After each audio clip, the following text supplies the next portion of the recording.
Hello YouTube, it's finally there, the NoFap video. I know that some of you on the channel have been waiting for 2 years for this segment, and I truly appreciate your patience.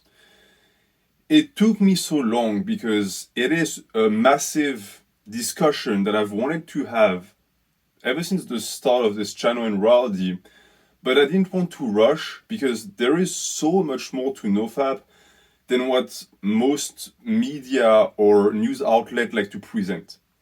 So today I really want to dig deep. I'm going to give you your patience worth in terms of content. This is going to be most likely the longest video on the channel. And I want it to be like that for a simple reason. It, as I said, is a very complicated topic. I don't want to rush and I don't want you to misunderstand me. So I'm going to take my time. I am going to timestamp all of this. So as you are watching this video right now, all of the timestamps are already available. You can already go exactly where you want so that you don't have to watch the entire thing. But everything I say is connected. As I said, I've been working on this for 2 years. I prepared an actual thesis on the matter. So I suggest you watch the entire video, even if it's long, because you will find great value in what I'm going to bring forth for you. Before I start, since we're going to talk about NoFap, I am going to have to use certain terms that are crude and vulgar because it's just the only way to really approach the topic authentically. So, even though I usually try to, maintain a decently polite vocabulary, this time I'm going to be talking about balls, dicks, cum, jerking off, ejaculation, masturbation, assholes, everything you can think of and more, because down to it, NoFap is a basic topic, and by basic I mean that it's at the surface level of our human instinct, and human instincts are crude, they're vulgar, and they're primal. It's a primal topic, and a primal topic deserves a primal lexical choice when it comes to terms. So you are warned. This does not mean that the video is not serious or a joke. I am dead serious when I make this video for you guys. So, NoFap. For the people who are not aware of what that is, if you even exist, NoFap is the practice of renouncing masturbation.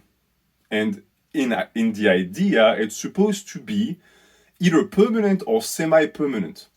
And it's to achieve a certain goal, right? It's not just because it's fun to do that. If anything, NoFap is not fun to do, but it's also why so many people are attracted towards it. It goes against the natural instinct of wanting to masturbate.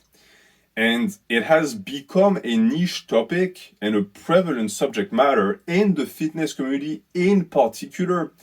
But it's really widespread, meaning that there are people who've never lived it in their life who have heard of NoFap, and we're at the point where it has become a mainstream thing, meaning that you can hear it on the media, you can hear it when you turn on the TV, and celebrities like Joe Rogan, for example, have discussed NoFap on their podcast. So it's outside of the realm of underground fitness. It's more than that now. It has taken a life of its own. So everyone has heard of NoFap at least once. And usually when you hear of NoFap, you hear of the benefits associated with it because it is said to be very beneficial for males. And yet, the actual way that most people get acquainted with NoFap is not through the means that I just described, because it's not like you're going to go to your doctor and your doctor is going to say, oh, have you heard of NoFap? You should really do it. No, professionals don't talk about such things. It has come from a much dirtier and a much more primal place, because the origin of NoFap is 4chan. Now again, for the people who don't know what 4chan is, it's pretty much an image board that has been around forever and that some people call the asshole of the internet. I've spent too many years on 4chan. I'm not going to expand too much on that here, but it was a second home for me at some point in my life. And so I'm very familiar with the way the place functions and the spirit of the place. And the best way to describe that spirit is chaos. 4chan is the birthplace of chaos. And this is where the NoFap idea originated from. And it's also the reason why I use the term meme in my title. It doesn't mean that I believe NoFap to be stupid. You'll see with the length of the video that it's quite the opposite. It is maybe one of the most important questions that a man can ask himself. Questioning your libido and what makes you a man and the drive behind that. NoFap brings all of that to the surface. It's the reason why so many men, especially young men, are fascinated by the topic, is because it's more than just not tugging on your noodle. It's more important than that. And yet again, it came from a place that some would regard as toxic or misinformed or made up of people who don't know anything about anything. And I would agree with that definition to an extent, because it is true that there are many things that came from 4chan that are ridiculous. And the place we're talking about here in particular is fit. It's the fitness place within 4chan where people who are lifting enthusiasts gather and discuss topics. And actually I ran a little search just for the heck of it to see how many results were going to pop up. If you tap NoFap fit on Google, there are too many results to count, meaning that on a daily basis, there are 2 to 6 topics about NoFap being posted on fit. This means that the topic is not only discussed all the time, but it's also something that people constantly revisit because they have more and more questions about it. And every single time a new person discovers NoFap, they are immediately sucked in. It is extremely potent. And it is because of that potency that it has become a meme. Because as I said, many of you did not learn of NoFap through any health advice or fitness encouragements. You heard of it through a meme. You saw one of those memes where it's a guy saying, oh, day 66 of NoFap and I can now discuss with birds. There is a reason for that. The reason is because NoFap in its base form was propagated first and foremost as a meme. You didn't have people who wrote paragraphs upon paragraphs of the benefits of it. It was mostly memesters, people making jokes. And this is how it came to be. Because for those who don't know, maybe you're just too far down the chain of propagation, NoFap started as a joke. And I was there when it started. I was already on Fit at the time. It was just like any Fit meme. People who just shitposted and found it very funny, and so they just copy-pasted the same memes and they made new ones, and it was just the talk of the month for a while. And we just had a lot of fun with that. But at the same time, we realized that it could have been something more because we were touching on something. Any meme that becomes popular is popular not because it's just funny, but because it's touching on a deeper truth. And the thing with 4chan as well is that I think it's an institute of data analysis that ran that study 4 years ago when the election was going on in the US and people were trying to find out where all of the memes were coming from because the memes were actually having a massive impact on the campaign. They found that 90% of all memes on the internet originate from 4chan. So they start in 4chan and then they propagate themselves, and they go so far that at some point people lose sight of them and they don't even know where they came from.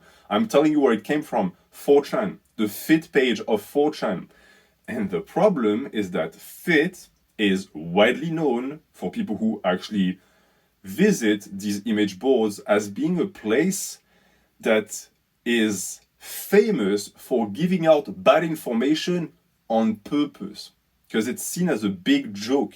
The goal is to make up something believable enough, but just ridiculous also so that it can be funny, and then pass it down as a revolutionary truth so that people can get tricked into following it. NoFap is of that caliber. Most of the people, again, who posted about NoFap were not doing NoFap themselves, and they were just trying to see if they could make other men give up on masturbation for the sake of apparent benefits. So this is where it started, okay? When it comes to the internet, because the practice of renouncing masturbation is much more ancient than that. It didn't wait for 4chan to exist to appear. But that idea was recycled by 4chan as a meme.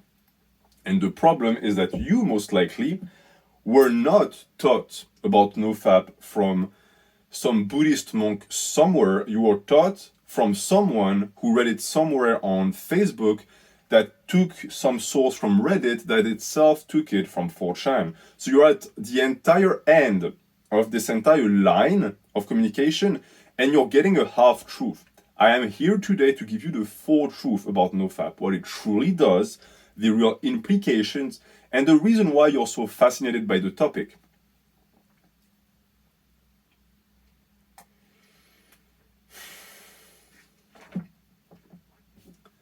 So, the gist of it is that NoFap in reality is so interesting because it is mostly a spiritual idea that disguised itself as a physical benefit package that itself was propagated as a meme.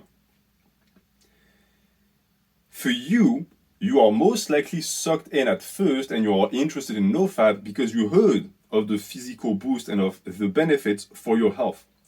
That has led to it becoming a cultural phenomenon because spirituality is something that people crave for, I have always found out, but that they refuse to ingest or consume if it stays in spiritual form for multiple reasons. But anytime an idea becomes viral or widespread, I always find that there is a large chunk of spirituality in it, but it's hidden enough that people are not tasting the poison.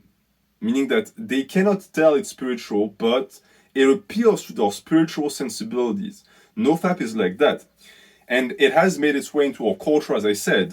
Right now, it's November, is the reason why I'm putting out the video now. And it's No Nut November. What is No Nut November? No Nut November is a bunch of people, a bunch of men, who are going to spend the entire month of November without jerking off, without ejaculating. All of that stemming from NoFap. NoFap is the reason why No Nut November even exists.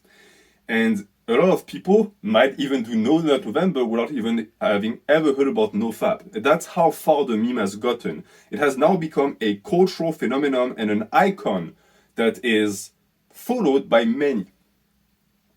But it all started again, keep in mind, from a joke. So because of that, as I said, many people have lost sight of what it truly is. Because the issue with memes is that they might be very funny, but they're also very misguiding because you end up focusing intently on wider fun and you also end up embracing the idea that they propagate without even really knowing why. And so you don't really even know what they do for you or the potential dangers of them. So I present to you today an objective, or as objective as possible, observation of NoFap. First and foremost, NoFap, when it's sold to you, is said to be a way to boost your testosterone. This also implies the idea that masturbation ruins your testosterone and therefore your gains. I've heard many young men ask if jerking off was going to make their muscle gains slower or even destroy it entirely. And to me, this is how most people get sold the idea of NoFap. Because anytime you can tell someone, a young man, that they will be able to boost their gains if they embrace a certain practice that has nothing to do with training, you can be certain that a large portion are going to just be over the moon and follow it blindly. Because people are constantly looking for ways to improve their body without putting in the work or having to be patient. And NoFap is even more vicious in that aspect because NoFap is really difficult, but it's not difficult in the way you think. It's not as difficult as training regularly for 5 years. It's more of a mental torture of sorts that is conveying itself through your body by your hormonal profile, but it doesn't stop there because NoFap is an holistic experience. It's not just your test. That's the trap that you were sucked in. You were told, oh, it'll improve your test. Yeah, your test is your hormones, and your hormones have an impact on your brain. So if it improves your test, there is something going on in terms of cognitive abilities that is also being challenged by the practice of NoFap. But that is what most people do it for. They stop jerking off because they think it's going to improve their test. It's going to improve their muscle gains. And that's roughly half of the people who do it. These are the ones that I'm going to be able to convince the fastest. And when I mean convinced, you have to understand one thing. I'm not against NoFap. I'm not for NoFap either. I'm just trying to remain an observer of sort and give you just the truth. Give you what I believe to be the situation we're dealing with. So for half of these people, as I said, my work is not going to be very difficult because this is an idea, the idea of jerking off, ruining your testosterone levels, that has existed for hundreds of years. You can find writings from Greek athletes back in the days where their coaches or themselves would preach not jerking off before a competition for one simple reason. Without even needing to use modern science, they perfectly understood as men that when you stop masturbating, you build up aggressivity and energy into your body that can be used to win, that can be used as a redirection of sort to crush your opponents. And still to this day, you have coaches, if you practice sports, maybe you've heard of that, who will tell their players to not jerk off before a match. My football coach would tell us, hey, no jerking off 2 days before the match. I want you to be aggressive on the field. If you did boxing, same thing. Boxing maybe even more, because I knew of people, professionals and semi-professionals, who would restrain from any type of release, sex or masturbation, a week before their match, because it was said that they would enter the ring with a lot of test and they would be much better at the sport. Now, this has been debunked, meaning that there have been studies already showing that if you take a professional boxer and he has sex before the match or a week before, it doesn't change anything. And if anything, some studies have proven that having sex the day before you fight can actually improve your test levels. So all of that is, it's a myth, but more than a myth, it's an urban legend that is propagated by men who are misconstruing the way they feel in their brain with the way their body is being fed anabolically. And that's, of course, very normal. We have a tendency to link the two together because they are linked, but they are not directly correlated in that fashion. What I mean by that is, you can feel very horny and very aggressive. It does not mean that your test levels are still on the rise or even that they're higher than normal. It might mean, however, that another mechanism in your body is being backed up and therefore it is urging you to release without really having to increase your hormones because it works on a different type of level. For me, for myself, the way I want this video to be is I would much prefer an evolutionary approach to this entire question because I have found that just observing the biology of males and using logic is enough and that we don't really have to even utilize science. Many people on YouTube Fitness have already debunked NoFap using science. I'm not interested, right? For me, if we're going to think about it without having to look at numbers, it makes total sense, one, that people would believe NoFap to be efficient, and two, that it wouldn't actually be at all. Because it is totally normal for a male to feel more aggressive and more horny and excited if he stops masturbating, because you are stopping the release.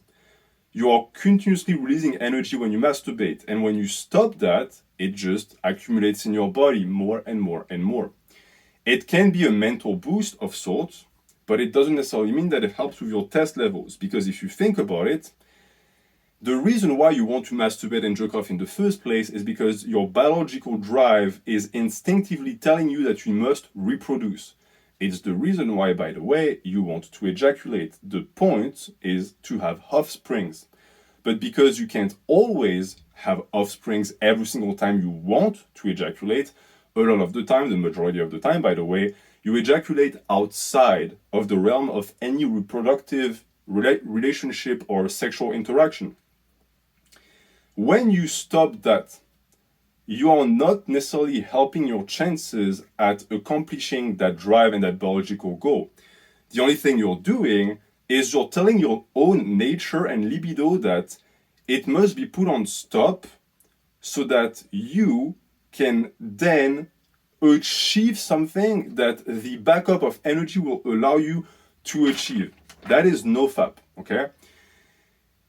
The problem with this is that this also means that if we think logically about it, there is a point in NoFap where there must be a release, unless you tell me that you want to do NoFap forever, in which case the question is, why are you doing NoFap in the first place? You're trying to gather and accumulate momentum to do something, right? Well, yes, most people don't think about it, but that's the truth. You have stopped jerking off because you have something bigger in your mind. You are renouncing masturbation as something petty and dangerous and harmful for a greater goal, for something down the line. And that mindset is also the issue with NoFap per se, because a lot of people start NoFap and they count down the days, but you're counting down the days to what? Well, in reality, there are two answers and they really make only one. You are counting down the days to the point where you're going to be able to reproduce. And in a fight, in a sense, is also a synonym. It's a replacement for reproduction. You are utilizing your masculine energy to beat down another man, which back in the days when we were still cavemen, you would have done either to secure food or to get a woman. But if you were to secure food, it would be so that you could feed a woman and secure her. So it all comes down to the same thing. You're going to see that I'm pushing that biological and evolutionary biological explanation to NoFap for a reason. It's going to lead us to the actual crux of the issue with the topic. So as I said, people have found out that when you don't jerk off, you become more aggressive. They associate that with the test raising. The problem is that this augmentation of your test levels is temporary, and then it tempers down. So what we found is that if this is your normal level and you stop jerking off, let's say you jerk off, every time you jerk off there's a dip, because that's the thing too. I mean, it's also the reason why I say that NoFap is not stupid. People actually have fragments of logic here and there that have led them to the NoFap conclusion, because they know rightfully that when you jerk off, your test levels go down. They drop, and that is true. Thing is, they drop only for an hour or so, then they go back. It's a normal refractory period that is ingrained in males, and in reality not just in males, everything that is living. When you expend a large amount of energy, you have to have time to recover afterwards. And the male body functions in the same fashion. So, those people who have seen NoFap as the solution think that since there is no dip in test, not only are your test levels stable now, but more importantly, they rise. Well, they rise a bit, but then they go down again for one simple reason. The reason why your test rises is because your body is desperately trying to get you to release. It's thinking to itself, okay, our goal on this earth is for you to reproduce. I am seeing that you are not doing that. Why are you not doing that? I will send you more hormones to make you hornier, to force you to release. And so you see that increase in test. But after a while, your body gives up. Your body is like, okay, well, clearly you're not doing what we want, so I'm just going to temper down. So either the test levels go back to normal, or they even go lower, they crash. They don't remain as high as they used to be, and they don't also keep rising.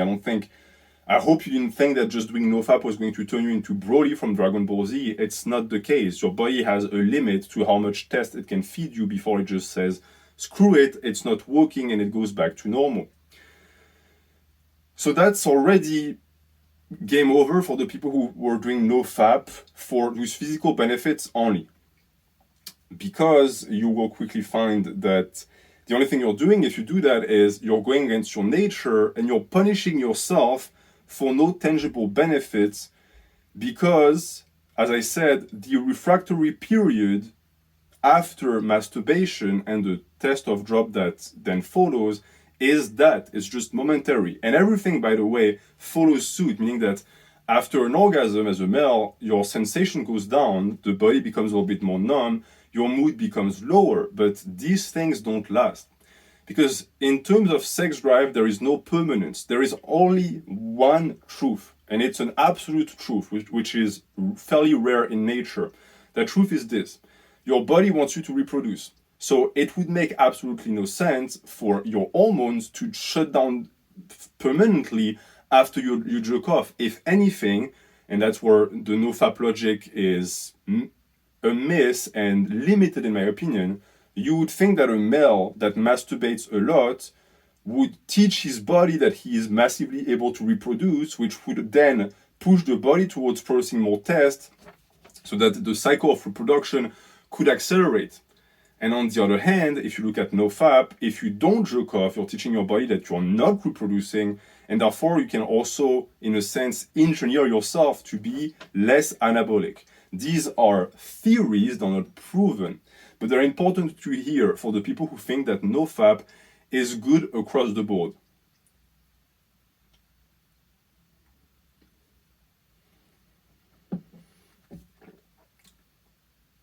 And this leads us to the rest. Because this, as I said, is a portion of the people who do NoFap. But even the people who do NoFap, I don't believe that they only do that for that reason. I think there is more. There is always more to that topic.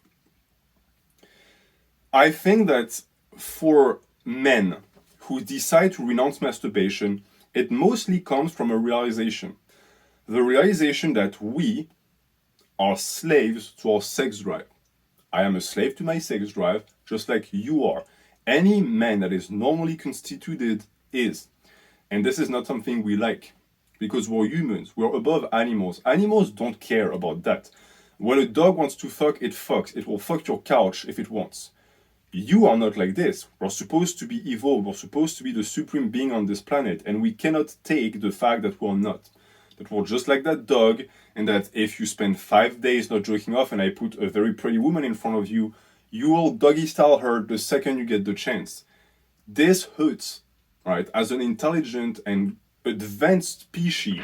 And so, NoFap is also a reaction to that. It's an attempt to control and cage a drive that we feel intimately we are not in control. And you are correct, we are not in control.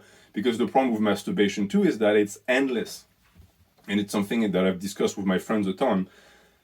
A frustration that a lot of my male companions share with me is that they hate the fact that they seem to be stuck in a perpetual loop of masturbation, where they feel horny, so they masturbate, but then the next day they have to do it again, or the same day. And it's like they're being constantly bullied and just submitted by their own body and their own hormones that forces them to do something that they perceive as being non-productive, rightfully so, because masturbation is non-productive by default, but they can't stop. They can't help it. Like, if you were forced every single day to spend 20 minutes looking at a piece of wood, at some point you would start thinking, man, I wish I didn't have to look at this piece of wood. It's making me waste my time. And it's even worse with masturbation, because it's as if the piece of wood sucked and drained your energy. Now you would be even more mad. You think, okay, not only am I forced to do that, but afterwards I feel worse. So the solution would be to just stop doing it, right? I will get back my life as a man. I will prove to myself that I am in control, I am not a slave, and I will stop jerking off. The issue is that when you do that, you might, yes, in a sense, transcend what it means to be a man, but it's mostly because you're turning your back on it. Since you exist to reproduce. We all exist to reproduce. We, and that's another sign and manifestation of the human hubris, we don't like to be summed up by our biology. We hate it. We believe we're above the biological. We have escaped the food chain. Well, we have to a certain degree, but we're still animals. And therefore, our true one goal on this earth is the same, passing down our genes. Intellectually, we can have more. We can want more. You can want to be an architect. You can want to teach people, to learn languages. As much as you want, that is fine. But there is always that part of you that doesn't care about any of that. It only cares about reproduction. And you know that, and I know that. And the problem with NoFap, or rather the problem with libido and masturbation and all of that shit, is that if you spend too much time not jerking off, that part of you becomes bigger and bigger and bigger. And I know you know what I'm talking about. Because even though I don't know who you are, I know what you are. Because we are different people, we are different men, we speak different languages, we have different certain of interests, but we're the same thing. We are males, human males, and because of that, we share the same characteristic. We are defined by our libido. We have a sex drive and we have the same sex drive. We might not like the same thing, but I know exactly how you feel when you see something you like. I know what it makes you think like. And I also know that the more time you spend not jerking off, the bigger and the worse that effect on your brain becomes. Gonna be honest with you, this is a video I'm going to open up. I personally have memories of times in my life where I was refraining from masturbation, and I don't like the person I become when I do that, because I have certain thoughts in my head that when I am released, I hate. These are very animalistic thoughts, very primitive thoughts, and I just don't want to exist in that state. And this is the problem of NoFap. You have started to do NoFap to reclaim your agency as a human, but the more you do NoFap, the more you turn into an animal. So it doesn't work. It's the practice goes directly against everything it preaches. And the issue too is that if you want to be a man, the only way to be a man is to keep your sex drive under control, not to just let it run rampant. Ignoring it completely and pretending it doesn't exist doesn't work, and you know that because you tried NoFap and you know what it does to you and to your characteristics and your personality. So, you are between a rock and a hard place. You're between your nature as a man, your libido and your sex drive that drives you bonkers and is a constant, permanent menace on your shoulder. It's like a demon on your shoulder that manipulates you into doing things you don't want to do. And on the other hand, you have the absolute and the imperative of NoFap that is just telling you to ignore that entirely. And neither of these places are good places to be, because they're not leading you where you want to be yourself. These are not leading to being a man. But this is tough for a lot of people to grasp, because just like with any practice that becomes prevalent, NoFap is not just only negatives, because if it were, no one would do it. As I said, there are many positive things. And the first thing that people feel when they go on NoFap is the immediate boost of energy and confidence, which is normal, by the way, because as I said, masturbation and jerking off is a release of energy. It's a complete, renouncement of the moment where you just ejaculate, right? Ejaculation is not, it's something very meaningful as a male. Not only are you ejaculating sperm, but with the sperm, you lose a part of your vital energy. That is true, and that's something that any man knows, because you know the way you feel after you ejaculate. And so, if you stop doing that, it's true that in a sense, the energy starts piling up in your body, and that is a good feeling. But it's a good feeling for one reason and one reason only.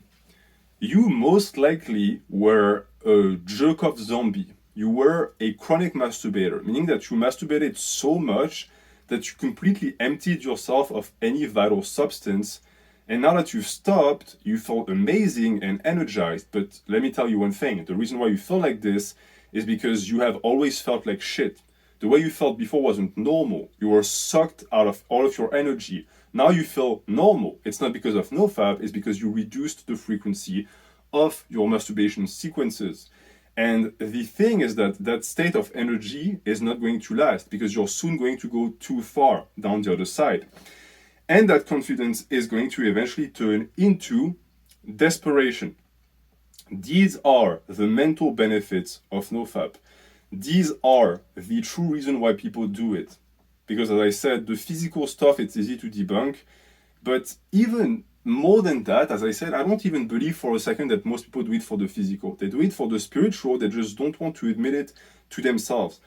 And the popularity of NoFap content on this platform is a direct proof to me, because it's a topic that men flock towards. Men are obsessed with the topic of NoFap, which shows that it can't just be something as simple as don't touch your noodle and you'll have big muscles. No, we're not that stupid, okay?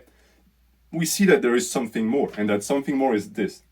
It's the mental boost and those mental benefits that you're following and trying to embrace for one reason and one reason only. And you already know what that reason is if you are honest with yourself. That reason is women. And it's the same for the muscle gains. You want more muscles through NoFap because you want women, but it's more obvious even for the mental benefits. Why exactly are you trying to feel more confident?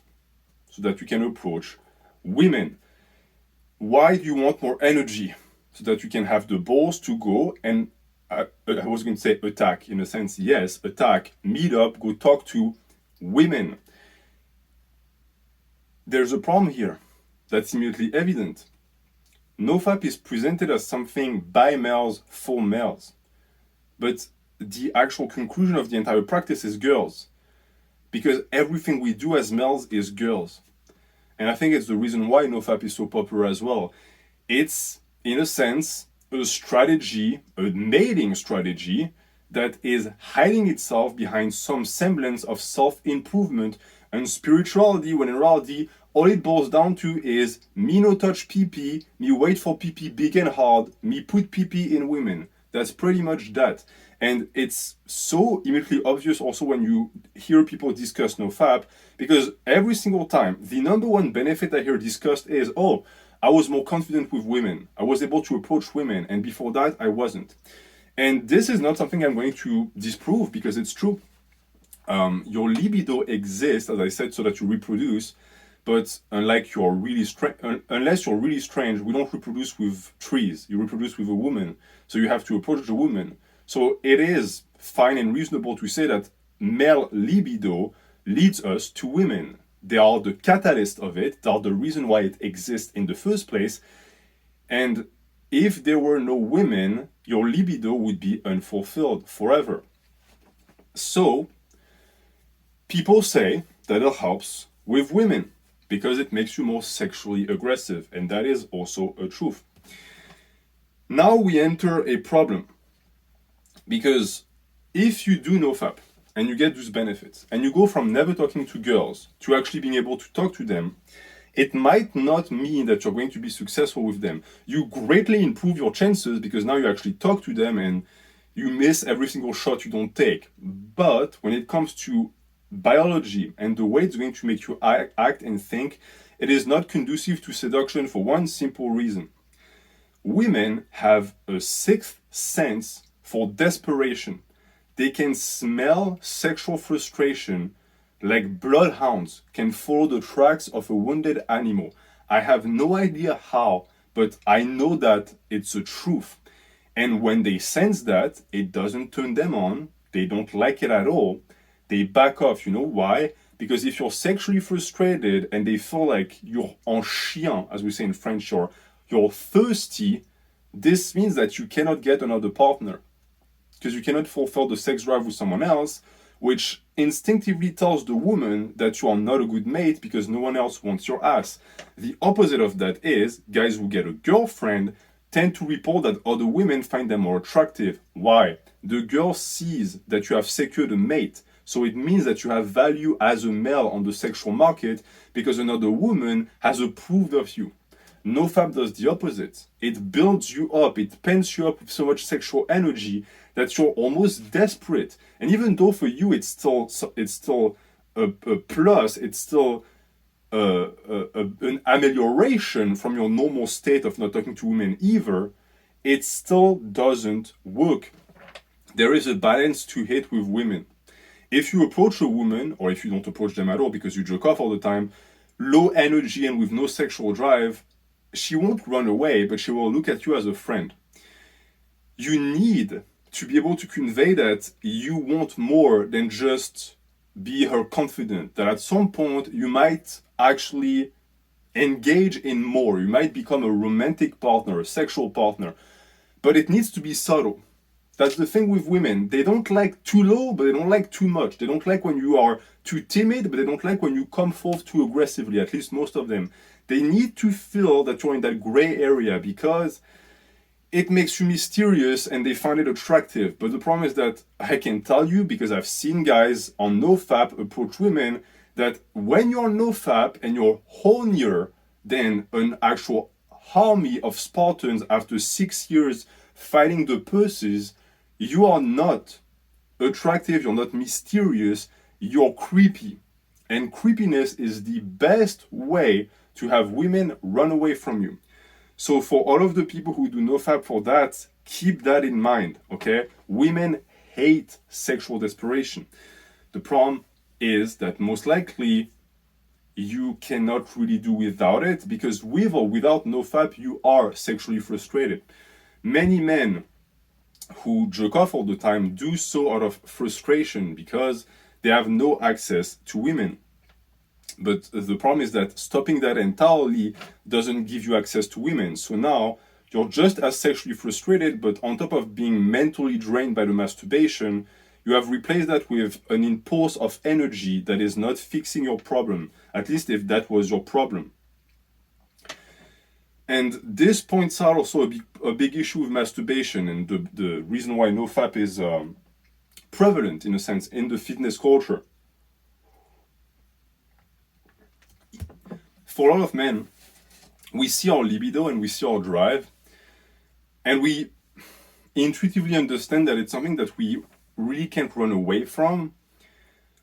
So instead of addressing that directly, we look at measures to cure it to an extent. So either NoFap or masturbation.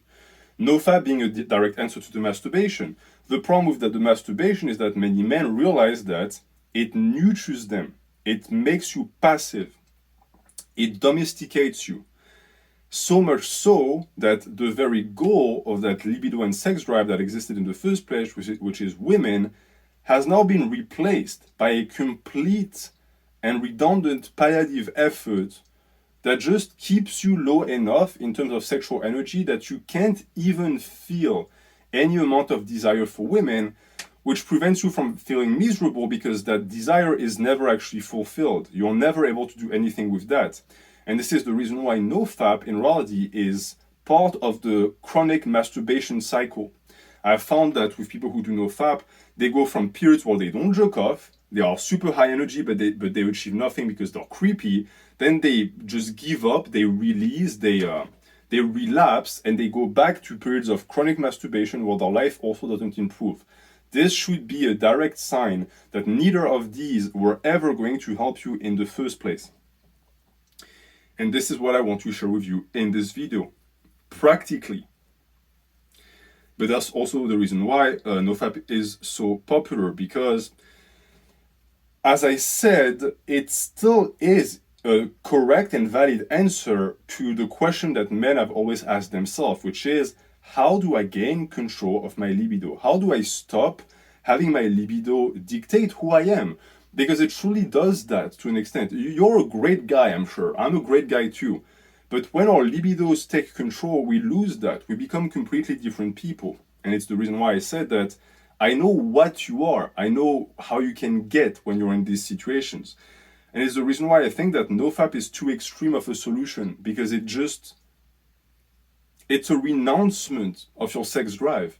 But anything that you renounce, you cannot control anymore. So you have to actually face it. You can't run away from it and pretend it doesn't exist. It simply does not work. Now, as I'm preaching balance to you, I am preaching both that masturbation is a good and a bad thing.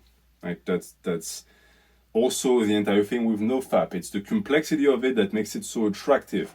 People want clear answers, but at the same time, they follow ideas and precepts that don't contain them. NoFap can't tell you, hey, this is good or this is bad, and I can't either. I can't tell you masturbation bad or masturbation good. They're neutral. It's what you make of it. But too much of either is not good. Too much of masturbation is bad, and too little of masturbation is also bad. And since we hate to be slave of our sex drives, some of us are going to either give up entirely to it, so we just become pure instincts and we choose to just jerk off every time we feel like jerking off, or we shut it down entirely.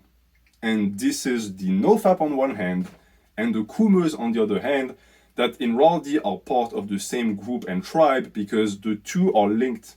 Because the one becomes the other and the other becomes the one. But as they bounce like this, they never actually land in the middle, which is being a male, being in control. So that's what I'm going to be discussing right now as I dive deeper into the topic of masturbation. And I want also to point out something here. As I describe the spectrum, you also have to understand that both the coomer and the person who does NoFap are still subjugated by women, meaning that The idea that NoFap frees you up from that is ridiculous because it's something I see a ton. Some people say they do NoFap because it helps them be more confident with girls, but I also hear a lot of people say that NoFap has allowed them to emancipate themselves from their sex drive and to renounce women, to not be so sucked in by women. First off, I don't know why you would even want to do that. The reason why you have a sex drive is so that you can be actually attracted to women, pose a threat with big quotation marks to them, meaning that you become a potential sexual partner, and an unpredictable element as well. It's when it comes to girls, you have to understand that they like aggressivity, but just enough, meaning that if you're too passive, it's not good. If you're too aggressive, it's not good. What they want is domesticated tigers that are still a bit wild. And to be able to reach that balance, you have to be in the middle. So NoFap can help you on that. More importantly, because I have found that it's very hypocritical to renounce your sex drive as a way to then not be attracted to women, when we both know that, one, the reason why a lot of people do NoFap in the first place is to get a girl, and two, that when you do NoFap, that's a period of time where you are the most obsessed with women. So if you're honest with yourself, you are going to realize that all of it was in reality a big farce. You're just lying to yourself, and the entire NoFap community is lying to themselves, because NoFap is not going to help you achieve women. And on top of that, for the people who are just going to give up on women, you're not doing that. If anything, you're putting them on a pedestal. You are so obsessed with the other gender that you have decided to metaphorically sever your own balls so that you wouldn't have to be subjected to their charms. If that is not the most direct admission of your inferiority to females, I don't know what is. You have literally sacrificed your dick and balls because you resented the amount of power that women had on it. How about you actually take control of these elements and you take control of your relationship with women instead of engaging in what is, in my opinion, very childish practices. Before I continue, I will check the time. Okay, so as I said, and as I expected, this video is going to be very long. So what I'm going to do right now is I'm going to take a break and I will be getting back to you after it. Welcome back to this segment about NoFap. Before the break, I exposed to you the hypocrisy and contradictions of the strategy and tactic of NoFap. The problem with it is that you end up renouncing your sex drive and libido, turning your back on it, in an effort to not be a slave to women, to not be a slave to your constant need for masturbation, which does the exact opposite, because now you end up thinking about women and sex non-stop. The more backed up you are, the least you masturbate, of course, the more those thoughts become present, because the way your body forces you to ejaculate and to reproduce is not just hormonal. Or rather, hormonal is not just the numbers on a graph that represent testosterone. It's also psychological, because your hormones have an influence on the way you feel. And so these constant sexual thoughts that develop into frustrations that force you to jerk off are just going to be made worse by NoFap. And a lot of people on NoFap know that. They end up having to deal with that, and there is no solution, so they suffer from them as their sexual frustration becomes bigger and bigger. So this is why I said that this wasn't a solution. Masturbation could be a solution, even though we both know it's not, because we both tried. The problem with masturbation is that it is a palliative for sex. It supposedly replaces sex. And everyone who masturbates does so because they want to exteriorize that drive. They want to get rid of that energy. And the only way available to us is to do it manually ourselves. But anyone, as I said, that has engaged in that practice knows that it leads nowhere, because the only thing it does is it pushes away the drive for hours or maybe days, but then it comes back because the drive was never fulfilled in the first place. That is the problem with masturbation. If it is used as a replacement for sex, it is only going to lead to your demise and suffering, on top of making sex unavoidable, on making sex inaccessible, because that frustration and energy you feel, that aggressivity you feel when you're horny, is there to motivate you to go out and meet women. But if you immediately get rid of it by jerking off, not only are you accomplishing nothing, but on top of that, you're making sure that this same energy is going to come back knocking at your door the next day, and you're going to deal with it the same fashion because you're going to start building a habit, which shows that you have lost sight on the very reason for your hormones and your horniness, and you have started to consider that a curse because you only focus on the pleasure aspect of it, the pleasure aspect that you continuously seek with masturbation. This is because your drive and your libido has been corrupted. Humans have biological drive. It can be hunger, it can be the need to sleep, it can be the pursuit of pleasure, all of which are normal and natural, meaning that we are biologically designed to like things that are pleasurable. So it's no surprise that men would like masturbation so much. It's because it feels good. On an hormonal level, it is a release of pleasurable hormones. So you are engineered to like it. And on top of that, you're engineered to seek that release. It's not just that you like jerking off. You like the idea of jerking off, which pushes you back into the cycle of chronic masturbations. NoFap presents itself, as I said, as a solution to that, but it cannot get rid of that libido. Meaning that it's not like you're going to do NoFap for a week and then your libido is going to die. Those thoughts are still going to be there. You're not really solving the problem. You're avoiding it, but it's just starting to snowball into something bigger. And now more of your mind is being occupied by sex, which is what you try to avoid in the first place. And it's made even worse by what I can only describe as a global and total hypocrisy that I see across the board with people who are apparently doing NoFap.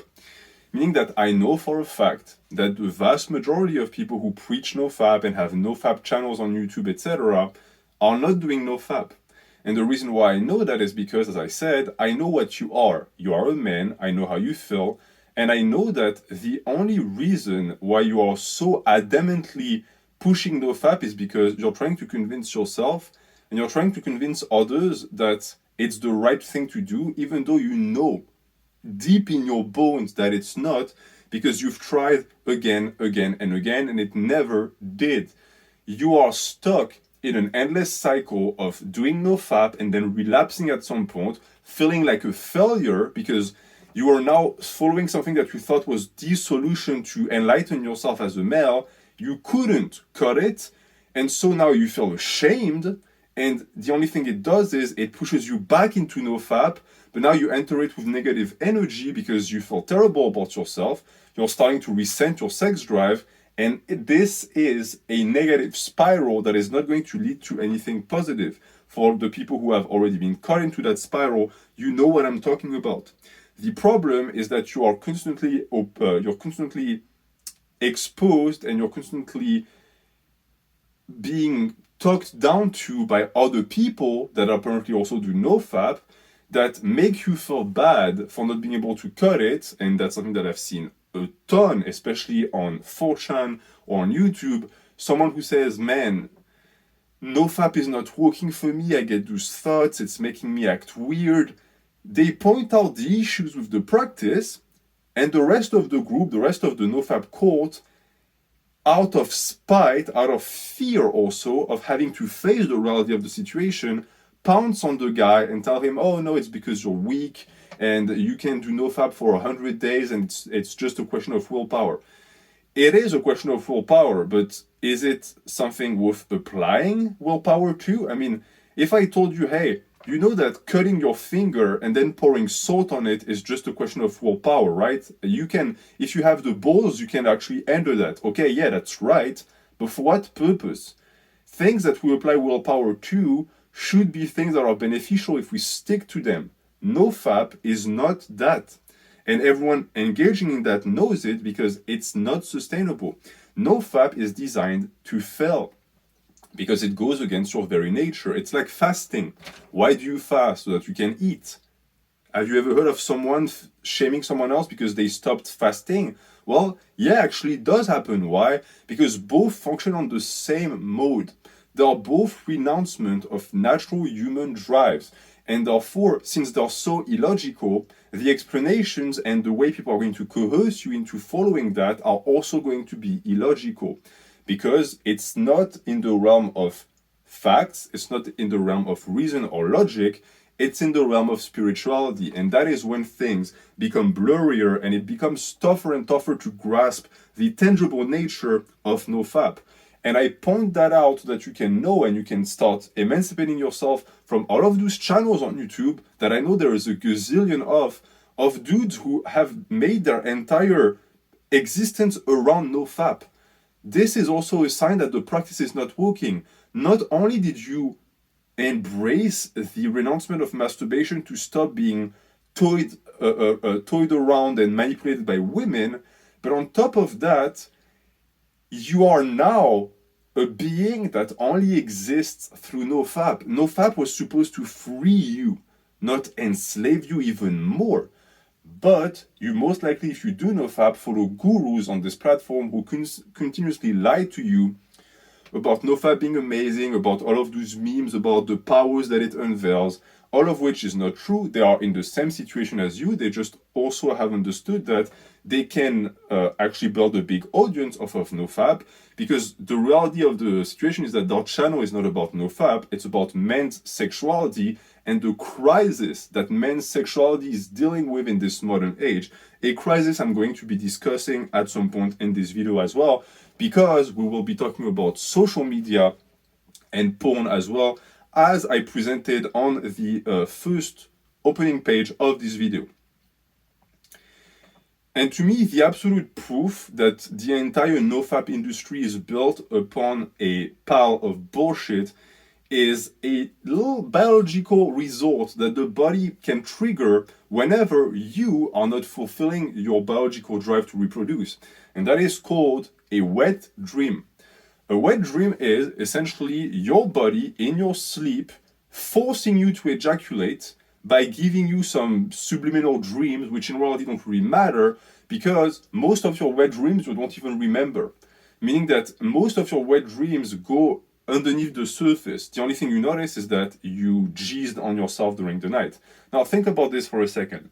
Why would the body have that function to start with? Some people would say, oh, it's just a byproduct of a dream. Well, yes, but now we're touching upon something more complicated. Does a dream possess the power to have you ejaculate? I don't think so. What I think happens is that it's the opposite. It's not the dream that made you have an ejaculation, a nocturnal ejaculation. It's the ejaculation that triggered the dream. You are sexually stimulated by your own body, and so your brain was trying to make sense of it, and to justify the orgasm, it gave you a wet dream. But the physiological response is what happened first. And people who do NoFap know that better than anyone else, because you know that all of your NoFap streaks are ended by your body. Now, tell me this. Do you think your body is just, again, forcing its will upon you and bullying you into actually jerking off? Or is it maybe that it's a natural thing, a natural sexual drive that must be fulfilled, and that you went way overboard with your restrictions, and your body eventually was like, okay, I don't know what you're doing with your conscience and your daily life, but we sort of need this, so I'm just going to do it when you're not conscient, and maybe you will start learning a lesson. You should learn that lesson, by the way. Some men, sadly, see that, and they have a knee-jerk reaction, and they double down. They think, okay, now even my body is trying to betray me, I will do NoFap even harder. You see the problem with this? You are starting to treat your body like the enemy and your sex drive like the enemy. They are not. They are if you let them be completely out of control. And that's exactly what you're doing with NoFap. Because your libido is unavoidable, which is a good thing. Because if you had no libido, You would be miserable, and I would even argue that you wouldn't be a man. We are defined as men by our libido. It's a curse and a blessing at the same time. You can ask any man who has a low testosterone level or low hormonal profile if they're happy with their life. They're not. Sexual drive is correlated with happiness in men. The problem is that when it's corrupted, like any drive, it can make us miserable. It's like food. Food is amazing. But if you start binge eating and you become obese, now it's making your life a living hell, because any drive can become something that ends up ruining your life, because they are all dependent on pleasure. Pleasure is something that is not necessarily bad. We are, as I said, through our evolution, attracted towards it because pleasurable things tend to be correlated with the survival of the species. It's the reason why when you fuck, you have an orgasm, it feels good. You ever thought about that? Why exactly does the release of sperm feel so good? Because it's good for the survival of the species. Why does pissing feel good? Because you're supposed to piss to not die. So again, it's going to trigger some sort of pleasure of or another. Same for sleeping. Same for eating. Why does cutting your arm feel so terrible? Why does it hurt? Well, because it's not correlated with your survival, it's correlated with your death. We have evolved to be extremely receptive to stimulus that are going to make us able to stay alive another day.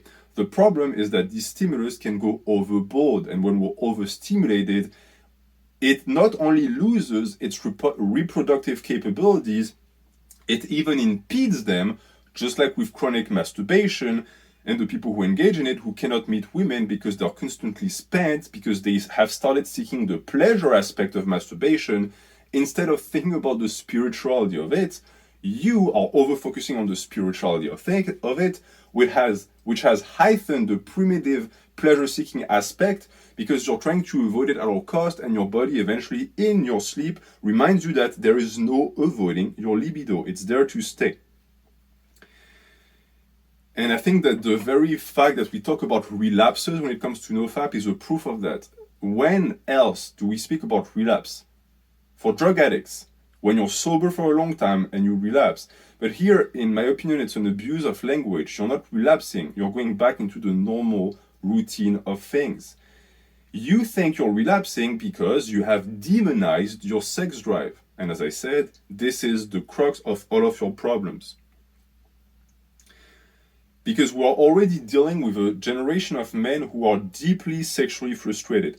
But it goes much beyond that, in my opinion. It's not just sexuality, because that's the problem too with being pleasure-seeking. You have started to regard masturbation as only that, so you avoid it because you think you're doing a good thing by shoving away pleasure. You lose the evolutionary aspect of it, but you most importantly lose sight of the fact that masturbation is not sex, and that the things connected to masturbation that are also connected to women are also things you renounce with NoFap.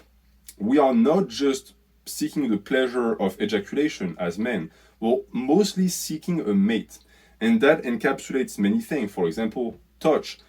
The sexual frustration is a thing for sure, and many men suffer from that. But to me, and in my opinion, a big problem that many young men are dealing with nowadays is the fact that they're starved for touch.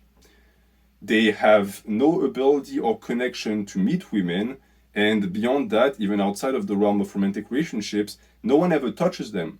And a lot of people like to discuss human rights and the fact that healthcare should be universal, all of that stuff. I'm not going to disagree with that or not. I'm just saying that if we're going to have a pyramid of the things that are needed to survive as a human, touch is high up there. It's very close to social interactions, in my opinion.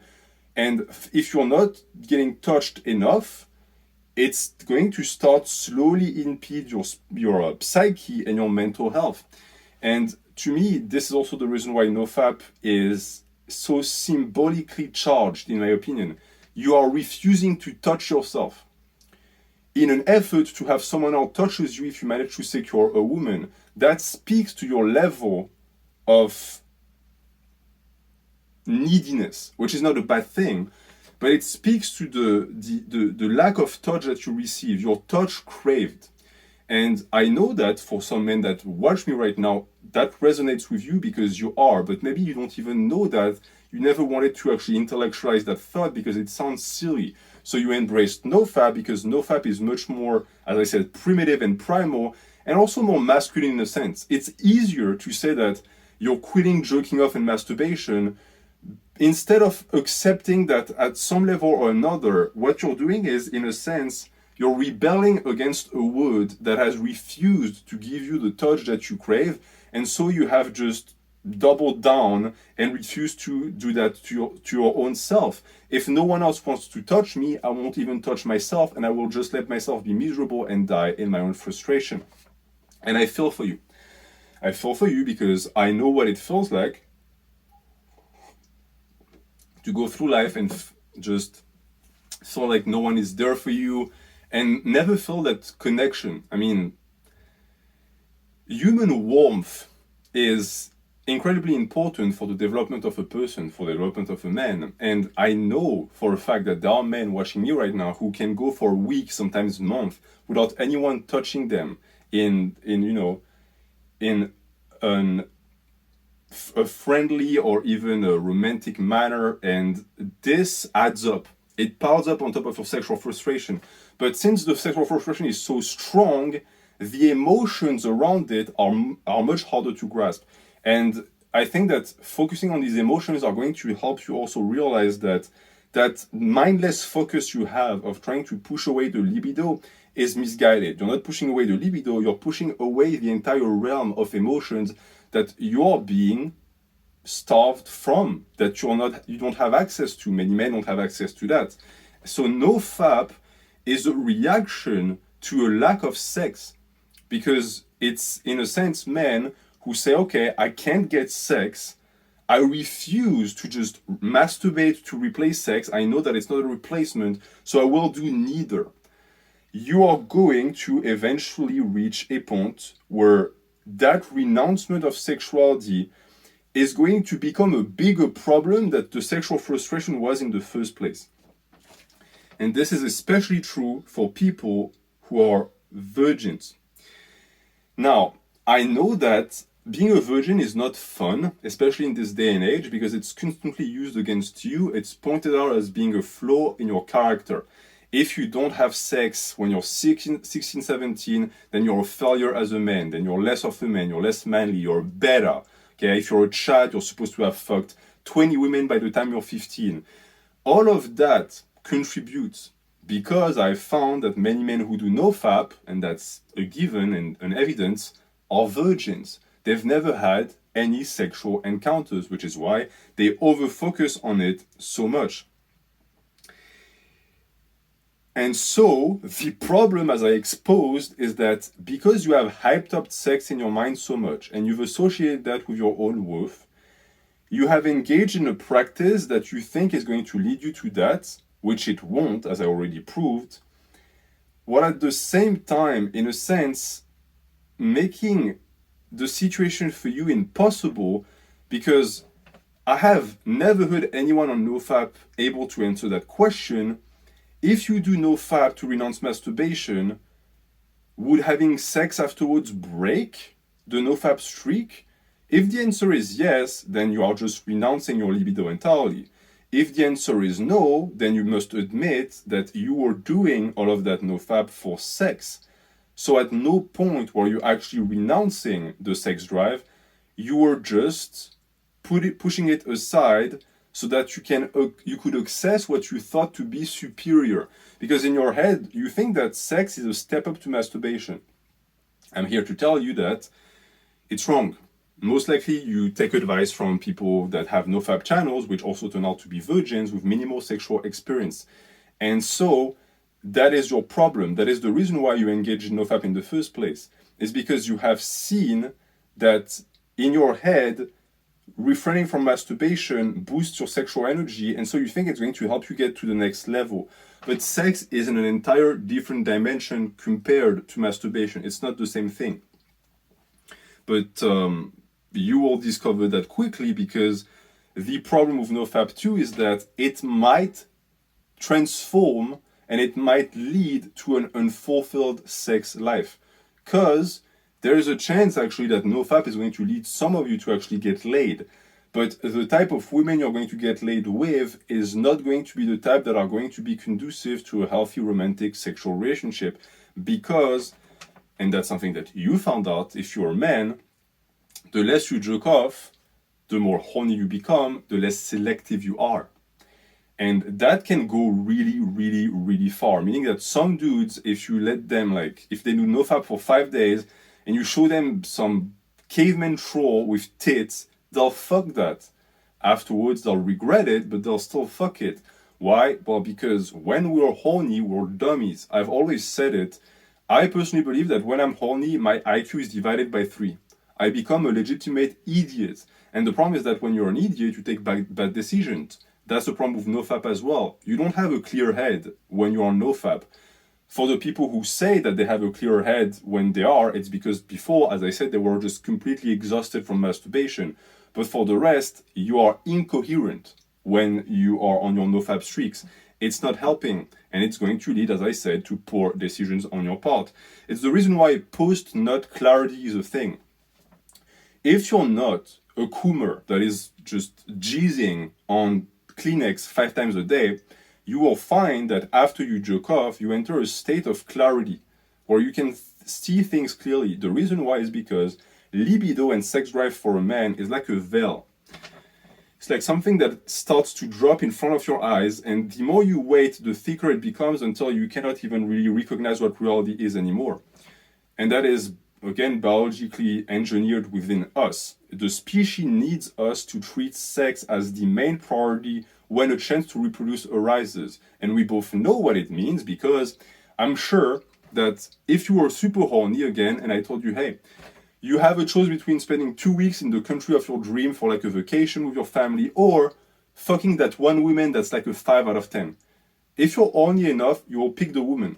Why? Because the fulfillment of the instantaneous drive is going to be the most important thing in your life, and every single man knows what I'm talking about, because when you're jerking off or when you're fucking, this is the most important thing in your life. Nothing else matters until you have finished. Your entire life, your entire world is this. You're focused only on this. You're a male. You are designed to be like this. The second you become horny, les œillères, les cache-œils fall, and you can only see this. This is never going to change. But you can reduce the frequency of these moments, and you can also reduce their occurrence in situations that are going to lead to bad decisions if you don't just engage in a kamikaze refusal to masturbate. So that's for the virgins out there. NoFap is not going to lead you to a fulfilling sex life. It might lead you to a sex life, but you're going to regret it afterwards. And you try. For some people, you might even tell me, I don't give a fuck. As long as I have a sex life, I'm good. Well, that is because you have bought into the idea that being a virgin is a bad thing. And so you're trying to shed your virgin skin as soon as possible. Take your time. I'm not saying wait for the right person or your soulmate, but wait to be with someone who means something to you. Don't try to just give away your virginity to the first person so that you're done with it.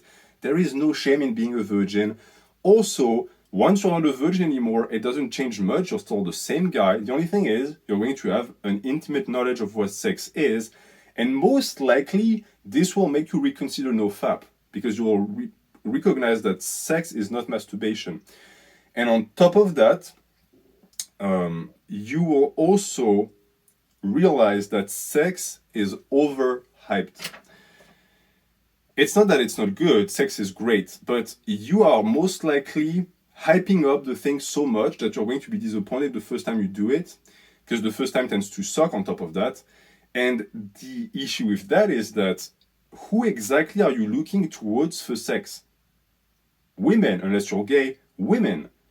So now you are placing women on a pedestal because they're the one giving you sex.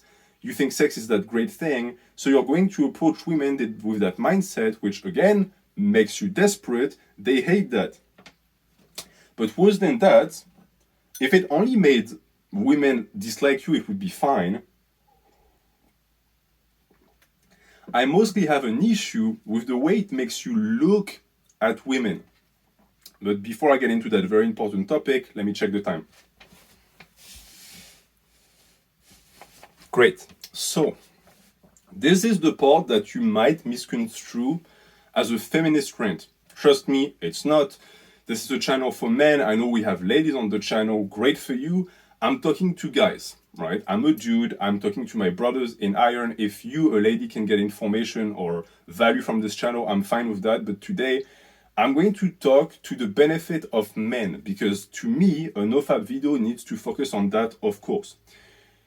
For me, the big problem with NoFap and all of these insult channels, that's the only way I can describe them, who promote the practice, is that you always find that the people that make them up end up resenting women. They end up developing adversarial relationships with women, and that is extremely easy to explain why. It's because the entire idea of NoFap hinges on women. You do that for women for the most part. It doesn't work. And so since it doesn't work, you start regarding women as the reason why you're suffering and you're sexually frustrated, because you see them as your only possible outcome, because you've realized that masturbation doesn't do it for you. And so you see sex as the holy grail that is going to free you, but you don't realize that it's not the case. So since that liberation of sort never happens, you turn back towards the people that you thought were going to grant it to you, aka girls, and you start hating them. But you see what situation you put yourself in? You started hating the very people whose very existence is supposed to grant you what you want the most in life. And that across the board is true with all of these groups of men who gather together and say women this and women that and blah, blah, blah, blah, blah, blah. They're all the most obsessed with women. These are the types that think about women all the time. It's the reason why they resent them. Their resentment stems from obsession, an obsession that you have developed by letting your sex drive just run rampant without taking care of it. Then you relapse, you jerk off to what? Women, and you associate the shame and humiliation of the relapse to the women. So now you hate them doubly. Not only are they the reason why you suffer on NoFap, they're also the reason why you fail NoFap, why you are a failure as a man. So you point them out. Why is it bad? It's bad because at the end of the day, as I said, they're what you want. Your biological drive is pushing you towards women, but now you're being pushed by a force that is leading you to what you started to believe you hate. So you have a love-hate relationship with girls that is, of course, not going to be conducive to a happy life, because if you're doing all of that, if you're trying to fulfill your sexual drive, it's to do what?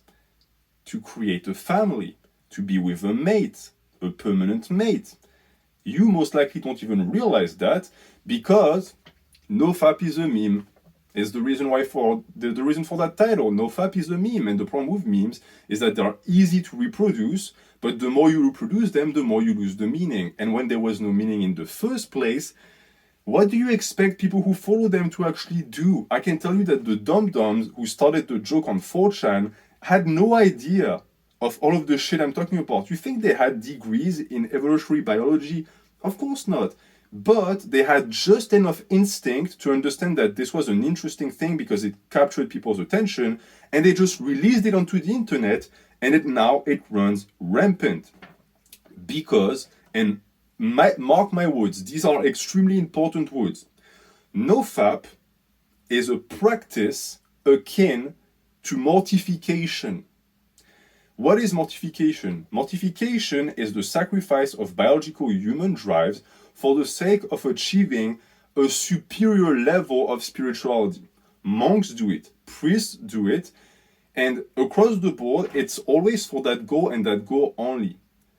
The monk that renounces food, the monk that vows chastity, does so within his mind the intimate knowledge of what he's doing. He's sacrificing an earthly desire and portion to attain a nirvana of sorts.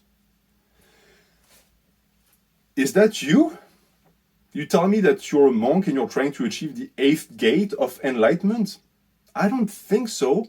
I think you're a teenager or a young adult that was just tired of jerking off and you were looking for a solution. But as I said, that solution you just picked is mortification. I don't think that's what you signed up for. You signed up for something beneficial. These guys do it because they know it's going to be really tough, and also it's going to damage them. It's tough, it's painful. It's seeking pain to achieve something beyond. But again, I don't think that's what you wanted, and yet that's what you engaged in. This is why I say also that it's a meme. The meanings attached to memes can sometimes take dark forms that people don't realize until they embrace it as a lifestyle, and now they're faced with it, but since they couldn't understand it in the first place, they deal with the consequences that sometimes they don't even understand themselves because they are stuck in it. And this leads, as I said, to the detestation of women, because you have started to mortify yourself in the hope that one day a girl would free you from the mortification because she would be the one to grant you access back to your libido. You essentially put your sexual drive in locks, in chains, and then you are just giving the key to random women with a crazed look in your eye, hoping that one of them would take it and free you. But they won't, because you're insane and strange and creepy. So now you start hating them on top of that because you think that they are the reasons why you're having to have these chains in the first place. And you're right, in a sense, you're right. The reason why you have that libido that needs to be fulfilled all the time is because of them. But it's not their responsibility to do so. It's your duty to become attractive enough as a mate that they want to do it. NoFap does the exact opposite. It makes you less attractive as a mate.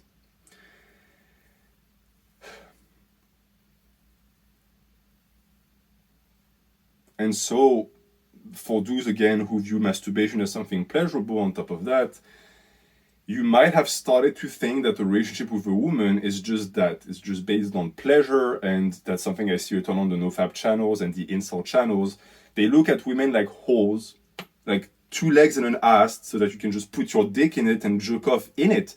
See, that's what blows my mind too. You're doing NoFap, but you're not even doing NoFap to get to fuck women at some point. You're doing NoFap to get to be able to masturbate within a woman at some point, because that's all you see sex as. This is how far removed you are from your own sex drive that you can't even see that this is not what sex is going to be. Or if it is, it's a bastardized version of sex. It's just shagging. You're just pounding some woman like a beast, like an animal.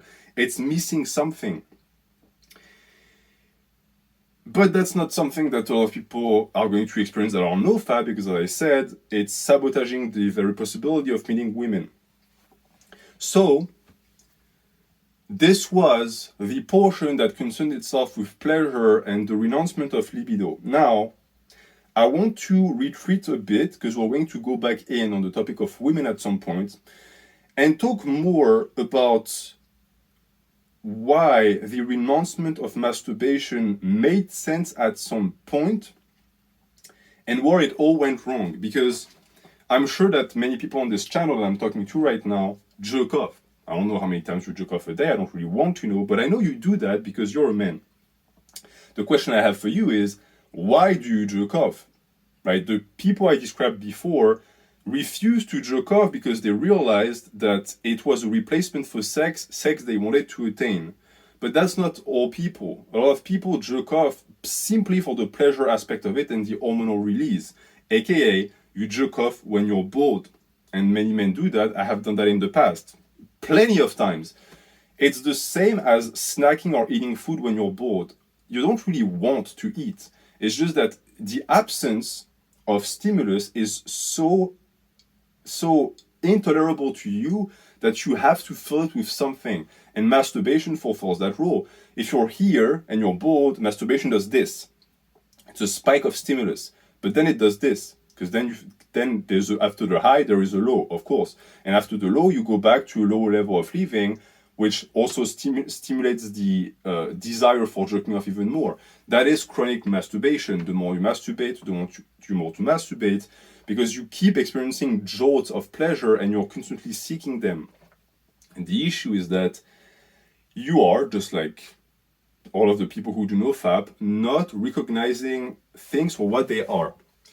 Your feeling of boredness is a sign that your mind is telling you that you should be productive right now. Just like feeling horny is a sign that your body is telling you, hey, we should really be reproducing. Reproducing is something productive. So it's the same thing in reality. But instead of using that energy to do something, you get rid of it. Again, it's a sign that you have started to regard your body as the enemy. You receive that portion, that sexual drive, and you just toss it. It's like you're playing hot potato. The second it starts being unbearable, you're just like, oh, no, I'm jerking off. I don't like that. I don't like feeling restless. So I'm going to jerk off so I can be zombified and go back to just a life of passiveness and passivity. This is a vicious circle that a lot of men are stuck in. The only way to go against it is not to say just, okay, no masturbation. Rather, is to be cognizant of why you jerk off in the first place. If you feel anxious, instead of jerking off, how about getting up and doing things? How about working out? How about writing something, creating a piece of art, going out, cutting some wood, helping your neighbor, build something in your garden, do something. Every time you masturbate, keep in mind this. This is an opportunity to get something done. You can do two things with that. Either you can repaint the walls of your house with your G's, or you can actually do something that is going to last in time, because that is the problem with masturbation. The problem also why so many men are ashamed after they masturbate, they feel a feeling of shame, is because it accomplishes nothing. The only thing it does is it pacifies you, it nurtures you. But if you hadn't masturbated, nothing would have changed, right? Before or after, nothing was created. It's not a creation act. It's the reason why masturbation and sex are different, because sex is actually a creative act. It's a different beast altogether. So you never get anything done because you're constantly masturbating, or you do NoFap, and we both know what happens when you're constantly horny and excited. You don't get anything done either, because the only thing you can think about is women and sex. You're essentially an animal trying to fulfill its biological imperative. We are all like this. This imperative is there to stay. But instead of doing that, you numb yourself with masturbation, or you go full monk mode, and then you break down, which reinforces the addiction, because keep in mind that there is nothing worse with addictions than stopping, than starting again. Because you're essentially teaching your brain that you're a wimp. Your brain is like, okay, that dude cannot stop. Welcome back to what I believe will be the last segment of this NoFap video. And to me, the most important, because just to recap, I have discussed how NoFap became a thing in the first place, the roots it took in spiritual practices, the applications that most people who left do NoFap for, what they really do NoFap for, the inefficacy of the practice to manage to secure a mate or to get yourself out there when it comes to women, the self-mortification, and I just ended on the addiction. I think the addiction is something that we're all quite aware of as men, because you quickly realize that since jerking off is very pleasurable, it builds up a circuit or a mechanism within your own mind, and it develops into a habit. The more you do it, the more you want to do it. That's the reason why you should be wary of things that are pleasurable, because they're pleasurable because they bind directly with who you are. The habits that you develop are really created in your brain, and once you do that, it's really tough to break, because you're constantly going to be reminded that you could be enjoying yourself, you could be having waves of pleasure and endorphins and dopamines if you give up. And so you will give up, and the more you give up, the worse you feel, the more energy you expend as you jerk off. I've already explained that. That is the circle of addiction. Now, I also spoke about women, because the two are tied, and that's, to me, a big problem with NoFap. A lot of, as I said, NoFap channels either ignore women, or they present it as just an afterthought, when in reality they are at the center of NoFap for a simple reason. Our libido drives us, our libido directs us towards women.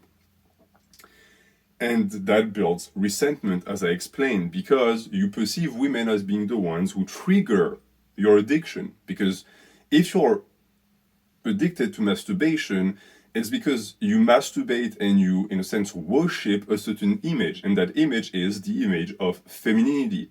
I don't think that any of you guys jerk off to chairs. You jerk off to pictures of women, or you think about a girl that you like, or you watch porn. All of that is the female form. And so in your brain, you're also, as I said, created a link between them and your addiction, and so you blame them for it, but they're not responsible, right? They just so happen to be the receptacle of your desire, and that is normal, you're a male. You let that snowball into an addiction, so you need to take responsibility for that. You cannot point the finger at women, it's not their fault, and NoFap will not fix that. Now we're going to talk a little bit more about nature. I think I already gave you a lot of biological reasons as to why NoFap was bad, but it's also bad because it goes against something that is natural, and that is the attraction that men feel towards women. As I said, NoFap is just turning your back on that. And I understand why. I understand why people do NoFap. Because, as I said, it's rooted in reason. It's rooted in a realization and an observation we all had. And that is that it's very easy to become chronically addicted to masturbation. It's easy to become a slave to your libido. And so some people just end up resenting that, and they end up just trying to move away from that libido altogether and realize that they can't. And yet, more and more men every single year do it. As I said, NoFap is a cultural phenomenon for one simple reason.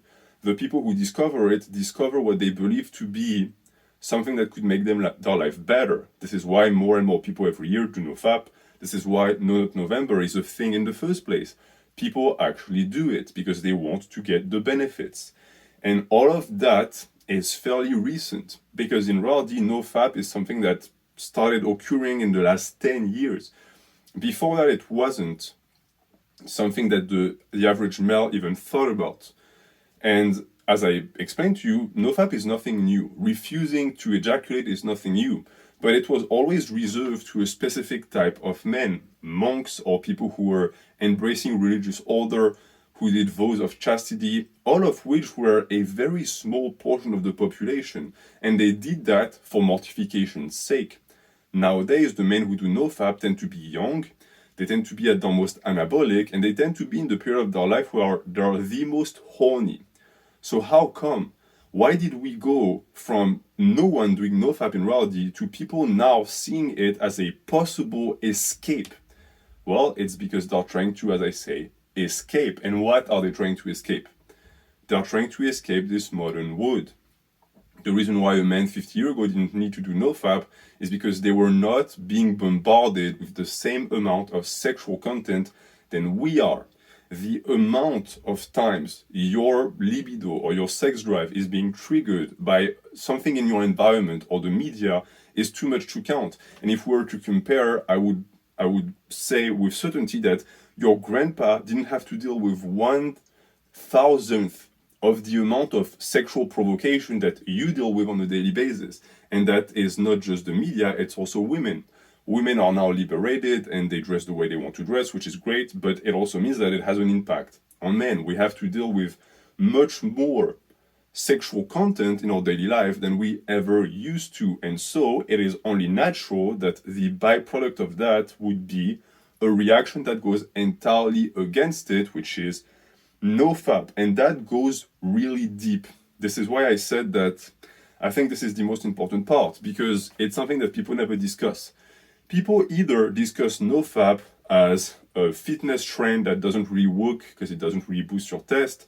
Sometimes they go as far as to start talking about the addiction practice, but they never point out the reason why NoFap has become so prevalent, because I think it's an uncomfortable topic. But to me, discussing that topic makes that video that I'm making right now the most important on the channel, even more so than the parasocial video, because it is the crux of the issue. You cannot discuss NoFap and not discuss why people are on NoFap in the first place. They are on NoFap because this modern world is hell-bent on destroying male sexuality. And how does it do it?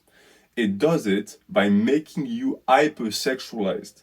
The life around you, the things you interact with, are constantly triggering your brain. And this is why you might have been addicted to masturbation. This is why you might have jumped on NoFap. If you were living in the past, that wouldn't have been a problem because the amount of stimulus around you was much, much lower. And that is the corruption of the drive I already discussed. Now, it is harder for a man to not become addicted to masturbation simply because you are going to have many more opportunities to engage in it, helped and aided by the environment. This modern world has broken our ability to have a healthy sexuality. And NoFap, sadly, is a knee-jerk reaction which tends to not function, and it doesn't, it just did that even more. You're sexually frustrated because you're constantly shown pictures or videos of beautiful women that you can't have, so you jerk off to them instead as a replacement for sex. That makes you even sadder, it gives you low energy, and you can't even approach women afterwards. So you rebel and you refuse to even engage, but that's not possible for one simple reason. If it was as easy as to say, I'm done, for your libido to just disappear and vanish, then men would have no problems. But you know that it's not true. Our sexuality is a curse and a blessing, as I said. You cannot do without it. So, what you must do instead is recognize why your sexuality is going so rampant, and the only way to do that is to observe the world around you. Because even though the problem can only be fixed by you, because it's within you, the stimulus and the reason for the disease is to be found outside, in your direct environment. And this is also the reason why I believe that it's important that this message goes out to young men, because the longer you spend in that sexual environment, the tougher it is going to be to even recognize it's here and to emancipate yourself from it.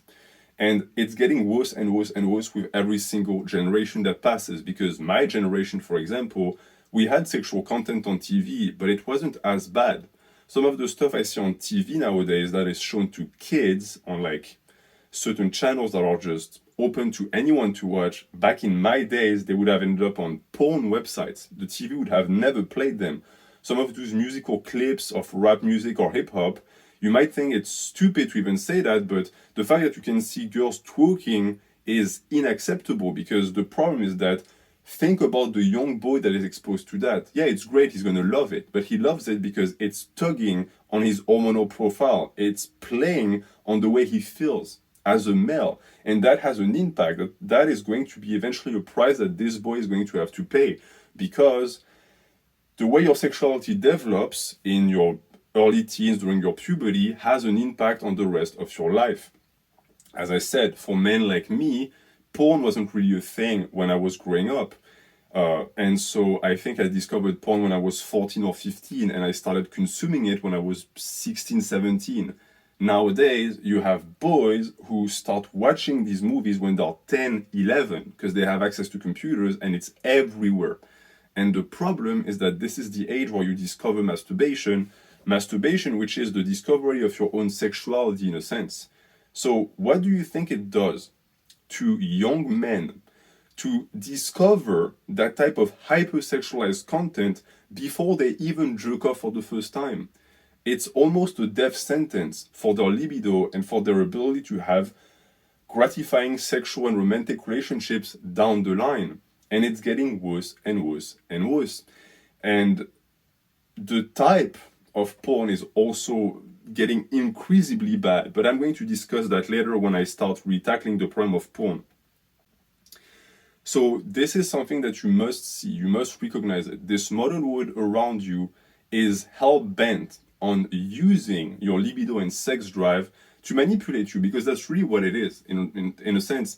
The people who push that type of content might not even be cognizant of it, but what they're doing is they're socially engineering you into buying their product or consuming their content by playing on your biological profile, because you're a male. And as a male, you are immediately attracted to that type of content. It's not even cultural, it's just ingrained in your DNA. Between some commercial for a soap when it's a dude with a mustache who comes and says, do you want to buy soap? It's great soap. Or some girl with boobs like this who bends over and says, oh, you want the soap? You're going to buy the second soap, even if it's a shit soap. You know why? Because your brain is going to associate that commercial with pleasure. And this is across the board the reason why sex is so prevalent. I'm sure you heard that saying, sex sells. You ever wondered why sex sells and to who? Sex sells to men. Women are not responsive to that type of commercials. Men are. So in reality, sex sells is not a thing that people should even be saying, but they say anyways because it's now so accepted that it's okay to manipulate men using their balls to get them to buy your products, that it's now part of our culture. But you need to see that this is not normal. Sex sells because you're a slave to your libido. That's why it sells. And so I don't blame people for seeing that modern wood and rejecting it with everything they have by doing NoFap. But as I said, it's not going to work. You will not be able to defeat that system of oppression in reality with NoFap. It doesn't possess that power. And this constant stimulation, as I said, leads to constant masturbation because you're receiving a stimulus that has no outlet, right? If you met a beautiful girl and she chatted you up and you got close, she's the stimulus, but she's also the outlet because there's a chance you're going to be able to have sex with that woman. When you watch a commercial or a movie with a pretty woman and it turns you on, you turn the TV, the woman is gone. You have no outlet. The stimulus is there. So now you become sexually frustrated and you jerk off. This is a problem. This is completely unnatural. And I understand too that even discussing that is going to puzzle some people because you were born in this world and you don't understand how wrong and foul it is for you to even live like that. You even maybe have normalized that practice and you think it's just how things are. No, it's not how things are. It's how things became. Because the system has perfectly understood that they can play off of your libido to get you to do whatever they want. So it's going to be your job to recognize it first and then to resist it. But resist it with the right weapons. The weapons and the implications that are going to then be associated with them do not entail renouncing your libido. If you renounce your libido, you lose. Because you cannot, as I said, renounce your libido. So you will stay a slave forever. And you might even become what I have deemed one of the beautiful ones. For the people who have watched or rather read the mouse utopia experiment, the beautiful ones is a term that was associated with certain mouse in the community that refused to engage in sexual interactions. They refused to engage in social interactions with female mice because they were put in a situation where promiscuity and sexual stimulus was too high, and so they decided to remove themselves from the group entirely. And I think that this is exactly what's happening to the type of people who do NoFap and who reject women to go their own way. That's not really what you're doing. What you're doing is you have perceived that you're in an environment that is not conducive to your ability to have a healthy and gratifying sex life. And so because it's easier to just tap out, you remove yourself. But that is not the way to lead your life. If you want to be a man, you cannot let yourself become one of the beautiful ones. And for all of the people also who are going to cling to certain attributes of NoFap, like for example, semen retention, claiming that it boosts your vitality, it's nonsense and it's also very childish, and you should be able to recognize that. I mean, think about it for a second. You truly believe that by just accumulating sperms within your body, you're going to be more vital? That is bullshit. And on top of that, it's not even scientifically sound because it's not like your balls and your prostate can just keep producing semen. Well, where do you think the semen goes? You think that the semen rises into your body as you become more vital? After a week or so, you're just backed up and that's it. You don't have more semen. The energy you feel, as I said, is the sexual frustration that is driving you forward. But I've explained already that you can have that same state without renouncing your libido and without falling into the trap. On top of that, it's something that I must say, semen retention sounds like a meme to me, meaning that I have noticed that the type of people who push and promote semen retention tend to all be the same. In terms of ethnicity, it's always black dudes. Now, the reason why I have a problem with that is that NoFap to start with was a meme, okay? It started as a joke. It was never supposed to be something that benefits your life. Some people have taken it as such. Semen retention came from the same place. It came from 4chan. And something tells me, my little finger tells me, that it most likely came from the same group of jokesters, and it was very likely also to be targeted towards black guy. Let me explain why. There is a direct correlation between masturbation and prostate cancer and prostate disease. And I will discuss that later, but masturbation is healthy for your prostate, and a lot of studies have found that the men who tend to masturbate the most tend to have the lowest rate of prostate cancer. Now, what group, what ethnicity has the highest percentage of prostate cancer? It tends to be Africans. For a reason or another, especially Africans who live in Western countries have much higher rates of prostate cancer, and on top of that, they die of it most often. I have read papers by people who say it's because of racism and because they don't get diagnosed. I buy that to an extent, but not fully, because these people are, of course, ignoring the biological reason why black people develop prostate cancer in the first place. It's because of their diet. They eat foods in Western countries that just don't align with the way they're built, and so they develop issues and anomalies with their prostate. Why do I say that? I say that because I'm not the only person who knows that. If you know 4chan, they don't really have a lot of love in their heart for black people, for some of them.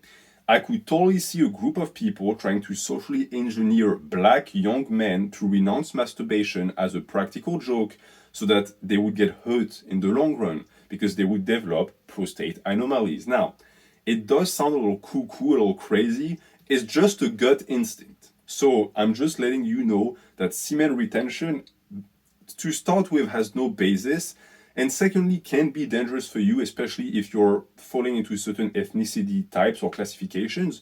So just don't do it. It makes no sense. On top of that, if you're honest, you would recognize that because your body doesn't want you to retain your semen. It has you ejaculate during the night. When exactly do you do anything without being conscious when you sleep? Like if you woke up one day and you had shat yourself, you would have questions, right? Don't you have the same questions when you ejaculate on yourself during the night? Maybe your body is like, hey, whatever you're doing right now is not great for us. We would like you to actually release. So please, we'll do it for once, we'll do it for you, but next time, do it yourself.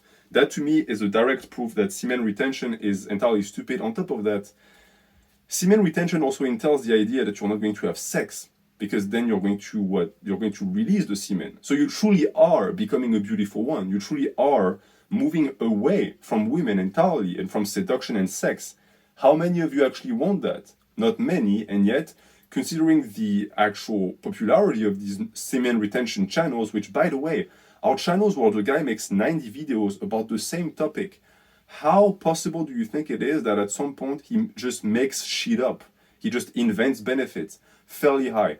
All of that to say that for all of the people who follow these channels, I don't think many of them actually went in thinking, oh, I'm going to become a monk, it's great. No, you wanted the benefits of NoFap, but since you didn't understand the practice to start with, you were roped into something that was bigger than you. I'm here to tell you that all of that was bullshit. You were manipulated, okay? So it's time for you to leave. True vitality is the acceptance of your libido and the control of it, not renouncing it. But to me, all of that might still not be enough for you to understand, because I think that some of you are doing NoFap out of spite. You're doing NoFap as a way to torture yourself in reaction to this word torturing you. You have perceived the weight and the power that any type of sexual content has on you, and so, as I said, you have decided to just cut off your nose to spite your own face. You have decided that if you're going to be tortured, you would rather do it yourself. You would rather have the agency of being the one inflicting sexual frustration instead of letting the wood do it. Either way, you're still sexually frustrated and in pain.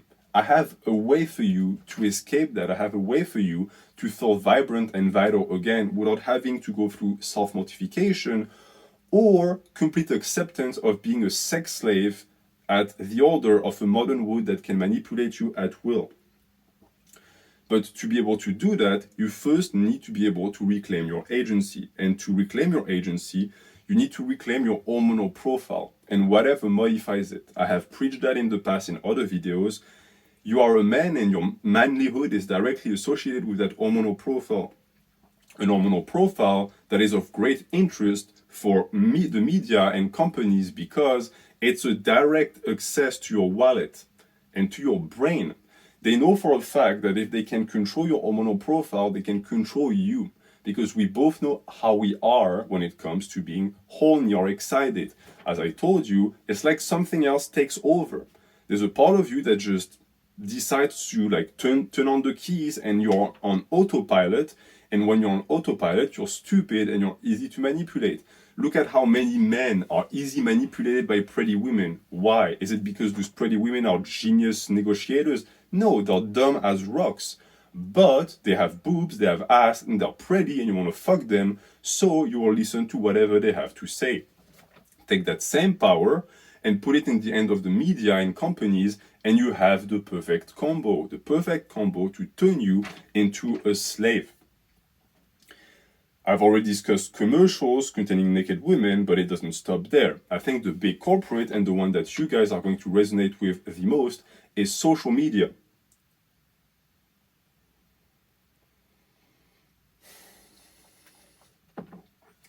Because YouTube is a social media of sort. Facebook, Instagram, all that are social networks. And these are prime places and environments where you are being exposed to an amount of sexual content that leads to that slow destruction of your hormonal profile. What happens on these social media platforms is very simple. Women have always understood the power they have on men. That power, by the way, will never go away. Okay, you can resent women as much as you want, as long as you're a healthy man. Pretty women will have power on you. They have power on me too. I don't like it either, but I must recognize that when I see a pair of cheeks walking by, my attention is immediately captured. And I hate it as much as you do, by the way. I don't like the fact that I'm going about my day and I'm focused on my task and my duties, and it just takes some girl to walk by for me to forget everything and catch myself just staring at her ass. It's not great, because it truly shows that I'm not fully in control. But resenting that won't lead you anywhere. You need to accept it and then you need to control it. But you will never be able to control it if you constantly let yourself be exposed to that type of content. Because that allows these women to leech off of your energy. Women are pretty and attractive. It's not their fault. And on top of that, you wouldn't want them to not be that. All of the cultures, all of the religions that have decided to just hide women so that they wouldn't be tempting to men, that's stupid. It's not women's duty to not be attractive. It's your duty to resist that attractiveness. It's on you. Are you that pathetic that you can't handle a pretty woman without jizzing in your pants? You should be able to develop the mental strength and fortitude to contain yourself, okay? It's not on them. And on top of that, you wouldn't want a world with only unattractive women. You want them to be pretty, right? But the fact, what pisses you off and why you resent them is that they're pretty, but they're inaccessible. They're pretty, but you can't get them. That's what you hate, okay? It's not the fact that they're attractive or beautiful. It's the fact that they make you feel a certain type of way. Your sexual drive is triggered, but you can't actually use it for anything. You can't use it with them. So you go home and you jerk off and you just enter that vicious circle. And the more you consume social media, the more you do that, because the chances of you meeting some like perfect 10 out of 10 bombshell of a woman outside in the real world is fairly low. It's possible, but low. But social media is only that. So take the example I gave you about a woman manipulating a man in a bar for free drinks. That happens once a Saturday night, one time.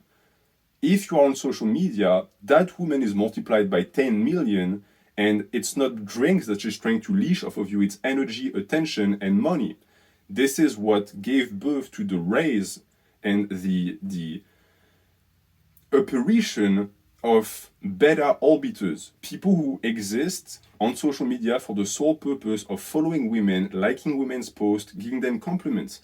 This is a direct result of this hypersexualized modern age. It's a bunch of men whose sex drive now only exists online. They are, in a sense, cybersexual. And that cybersexuality, of course, is not a fulfilling sexuality at all, but it's the only thing that they have and they know, so that's what they engage in. And the women that have these orbiters around them leech off of their energy and the compliments.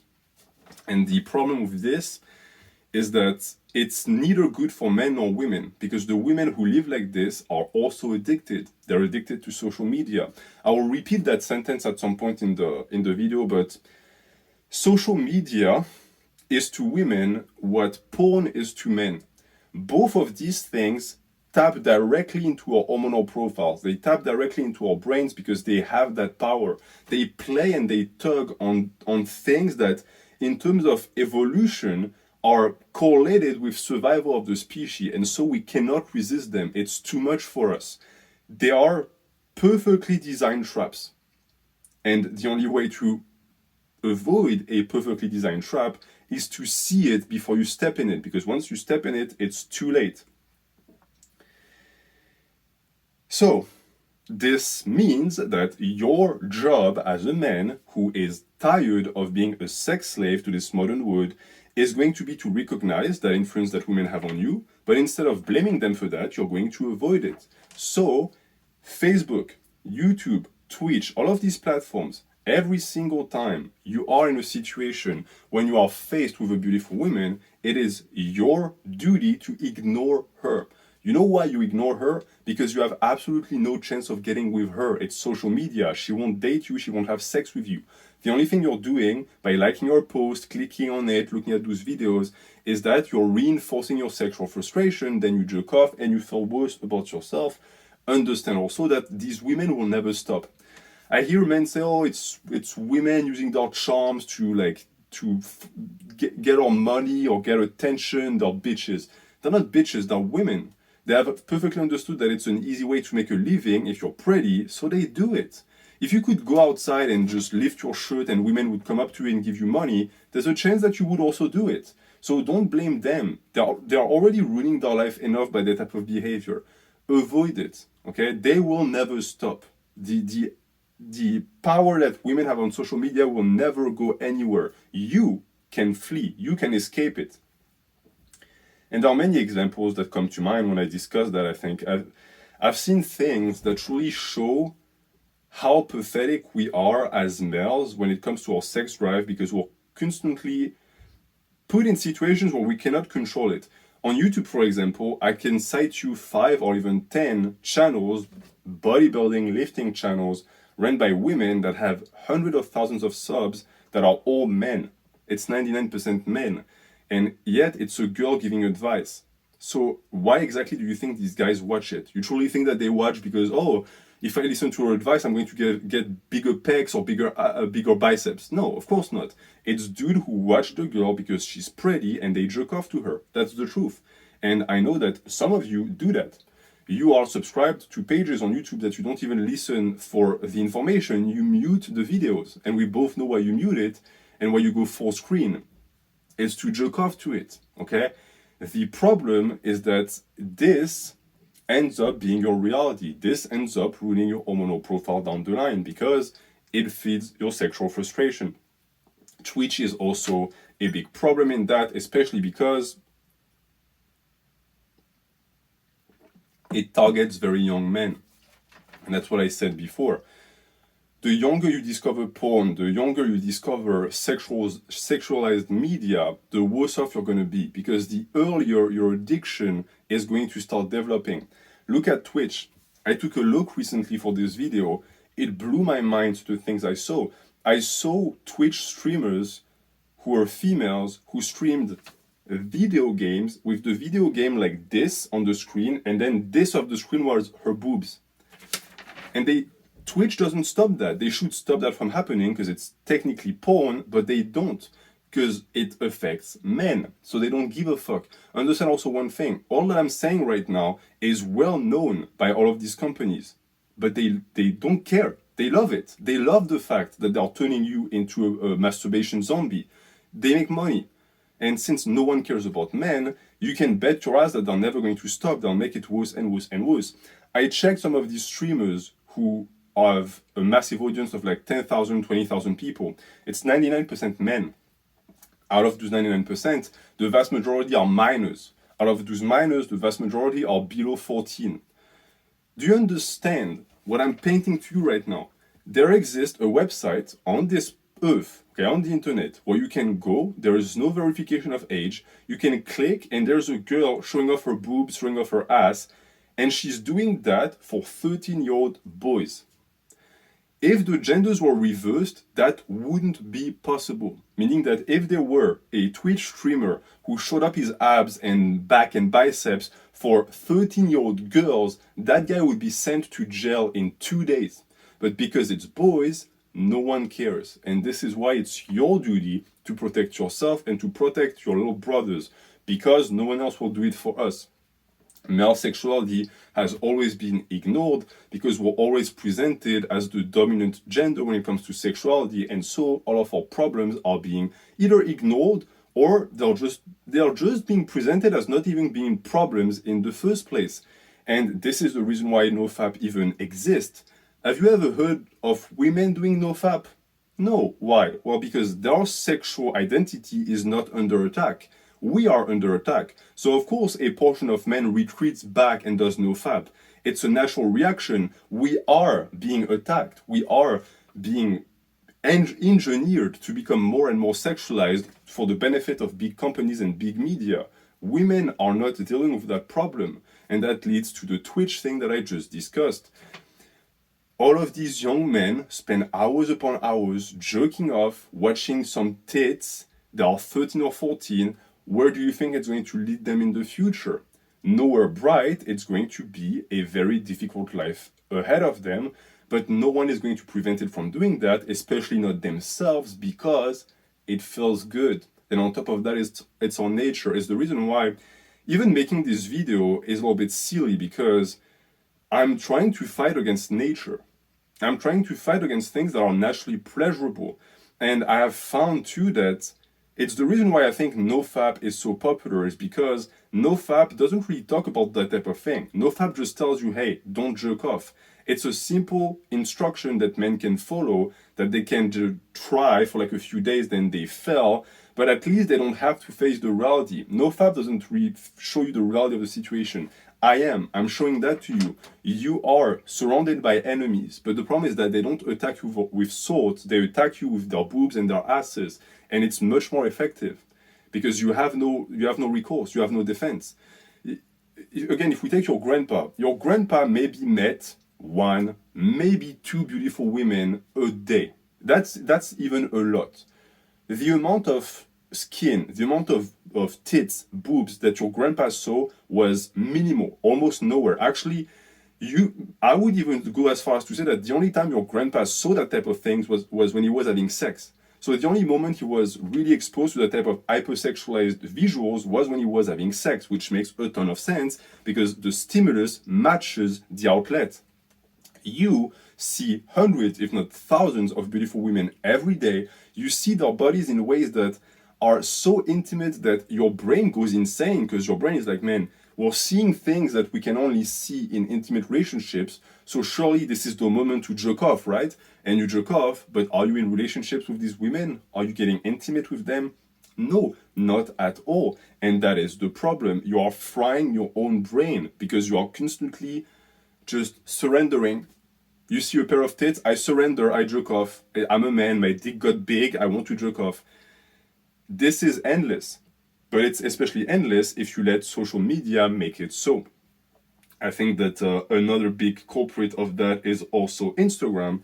And when it comes to Instagram, I have a funny story to tell you, something that I want you to take to heart, because again, it truly shows the dire situation we're in.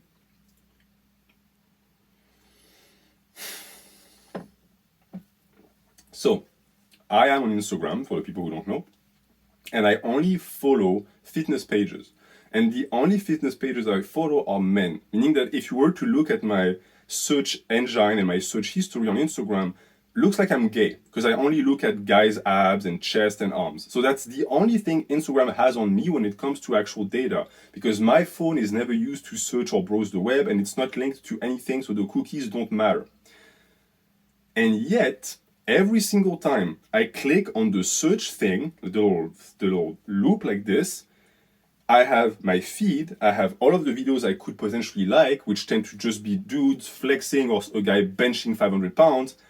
And then, in the middle of all of that, there is a massive square like this that takes like 1/3 of the screen with some girl scantily dressed, just dancing for the camera, just shaking her boob, showing her ass. Every single time. I've had Instagram for a year. Every single time I search for something, this is the first thing I see. It's some girl in her 20s dancing. Do you know why? Because the algorithm knows that even though I have never once in my life clicked on a woman's post or liked a woman's post, since I have selected male as my gender, there is a 99% chance that if I am shown a pretty woman dancing, I'm going to click. I have never clicked, and yet the algorithm keeps showing it to me. And every time it shows it to me, it tells me something. It tells me that you guys click. Because an algorithm makes no mistakes. It's based off of statistics. So the algorithm knows that when it shows that post to men, they click. Because they do. Because I don't care who you are. I don't care your age. If you're a dude and I show you a pretty redhead with her nipples seen through her shirt and it's 1/3 of your screen, even if you are going to look for the cure for cancer for your dying grandpa, you will click and you're going to look that video because it's a pretty woman, your brain loves that, maybe you will even jerk off to her page, and then you will go back to your life. So the Instagram, the social network, has managed to redirect your priorities, and it has managed to force you to spend some of your time doing something that you didn't want to do in the first place. And the worst part is that I perfectly understand where you're coming from, because every single time I use my Instagram and I search for something, and I see that woman, every single time it's a different one, and every single time I have to fight the urge to click. My first thought is, I want to click. I want to see the ass in full screen, because I'm a man. That's how we are. And they know that's how we are, so they use that to play off of our desires. But keyword is the urge. I never actually do it, I fight it. You should fight it as well, because I know that you're exposed to the same type of post, and the reason why you should fight it is every single time you click on that woman, you are admitting defeat. You are telling your mind and your body and everything that makes you who you are that you are a slave to women. You are a slave to your libido, and every single time your libido gets stimulated, you click. You give them clicks. This is why they keep showing it to you. And as you do that, you're also hurting your little brothers. And by little brothers, I mean the men coming after us. The next generation that is already exposed to all of that bullshit at a very young age. When you click, it goes into the algorithm knows that it works, so it's going to show it to another man that is going to sell as well, etc., etc. In reality, we are the designers and the engineers of our own destruction. It's not just the system that is killing us, it's us giving up to the system that is reinforcing its machines, making it so that they can attack other men. So as a dude, it's your duty. And if I can convince you with something maybe a little bit mean, a little bit nasty, I want to show you how truly pathetic you are. Because maybe you haven't realized it yet. Many people who do NoFap or who engage in that type of kamikaze anti-libido practice, they do so because they realize that when they're not doing it, when they're chronically masturbating, they're pathetic. And it's where the coomer memes came from as well. I mean, a coomer is not someone who's cool. He's pathetic. And so to really encapsulate that pathetic nature that we can have as men when we are thirsty, when we are just constantly the victims of our meanest instincts, I want to talk about something I've started seeing on Twitter and YouTube. For YouTube, I'm sure that you've seen that if you comment under my videos. There has started to be sex bots under the videos. And at first, there were bots, meaning that these were actual non-humans coded to link you to certain websites to steal your credit card. But nowadays, recently, It's not bots anymore, it's actual people. And usually it's click on my page and it's a picture of a girl with a big ass. And the reason why people do that on YouTube is because it works. It's people who do that to get traffic and to take you in. Now, would you believe it if I told you that this tactic is so effective that you can go from 1 to 20k subs in about 2 weeks? I've seen that with my own 2 eyes. Some dude who just put some girl as his profile pic with a sexy girl 69 as the name, and he just posts comments left and right, and he grew an audience like that. Now, of course, the people don't stay subscribed, they unsubscribe after a while, but it just takes the guy to actually upload videos of women on his page to keep people around. That's how weak we are as men. And now even worse, something I've seen on Twitter that goes even beyond that, I've started seeing on Twitter, which I have access to through Instagram, because for some people screenshot Twitter to go on Instagram. I've started to see on my IG feed Twitter posts by women posting things like, oh, I really like big dicks. Oh, sucking on big dicks make my pussy so wet. And I look at the likes and the retweets, it's like tens of thousands. And you know who does that? Men. It's men who retweet that. You know why? Because we're so deeply attached, we're so submissive to women, we're so at their mercy that it just takes a girl to say that she likes sex for men to go insane, because they think, oh my god, maybe she'll do it with me. She likes sex, maybe she'll do it with me. Well, of course she won't do it with you, but this didn't even take a picture. It's just a feminine name with a naughty, nasty message, and it's enough to lure men in. Do you understand how pathetic that is? How low we are, that this is enough. And you know what's even fucking worse? The people who post those tweets are men. Because I managed to go back and actually trace some of their profiles. They're dudes. So this is the situation that this modern world has led us into. There are men somewhere on this planet who catfish as women, writing messages about fingering their pussy so that they get other males to follow them, so that they can boost their followers. Why? Because they are men themselves and they understand that this type of message has an influence and a power on a male's brain. So they utilize that. So we are becoming our own worst enemy. But more importantly, we are devolving. I don't think that the guys who retweet or like that type of tweet are men. They're underneath men. They're ersatz of men. They're not even betas. Calling them betas is too nice. They are just animals. Can you? When I saw that, I was in a sense terrified. I knew the situation was bad, but I didn't think it was getting that bad. And yes, it is. So, for all of the people, again, who do NoFap, I say congratulations, you have diagnosed the problem, but the remedy that you're applying doesn't work. Because not joking off to social media doesn't make the attraction go away. You're just trying to swerve around it. It makes it worse. It makes it poisonous, because now it grows inside you. You are still giving them attention, you're still clicking. The only way outside of that is to remove yourself from social media and to refuse to click. I want you to do that, okay?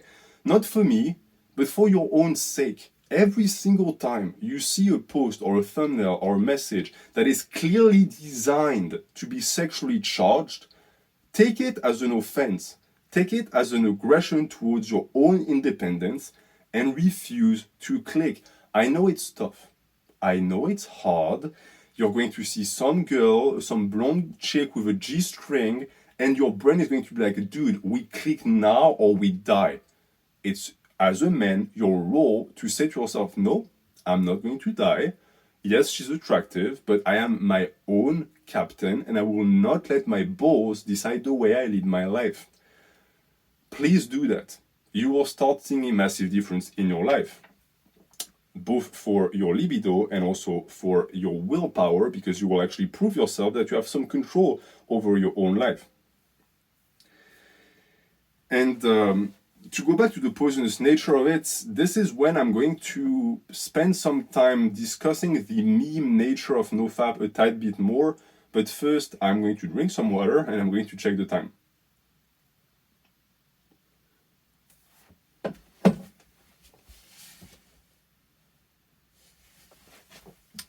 Oh boy. Okay. So, I wanted to talk about the coomer and the simp memes. I've already discussed them a bit. But I want you to understand what these things are. These things are not carrying any truth of their own, just like NoFap. The simp and the coomer meme are ad hominems. They are built-in ad hominems that exist for one reason and one reason only. They are there to exist, they are there to shame you for having a sex drive in the first place. Because the coomer meme at first started as a denunciation of chronic masturbation, but nowadays it's not what it's used for. Every single time someone talks about jerking off to start with, people point them out and say, oh, you're a coomer. Why? Because they come. But coming is normal as a man. You should be coming. And yet they use that as a way to have a built-in insult they can throw the way of someone who is not doing NoFap, for example, and justify the reason why they suck as a man, because apparently now they're a coomer. Same for a simp. A simp should be someone, as I say, who is a slave to women on social media. But now a simp is any person who loves women. So you see what these memes have done? They're trying to pull you away from your status as a male. They're trying to turn you into a beautiful one. And they don't even do it properly either. They do it via shame. They don't even have arguments to offer. They just play off of the feelings that you have when you're done jerking off.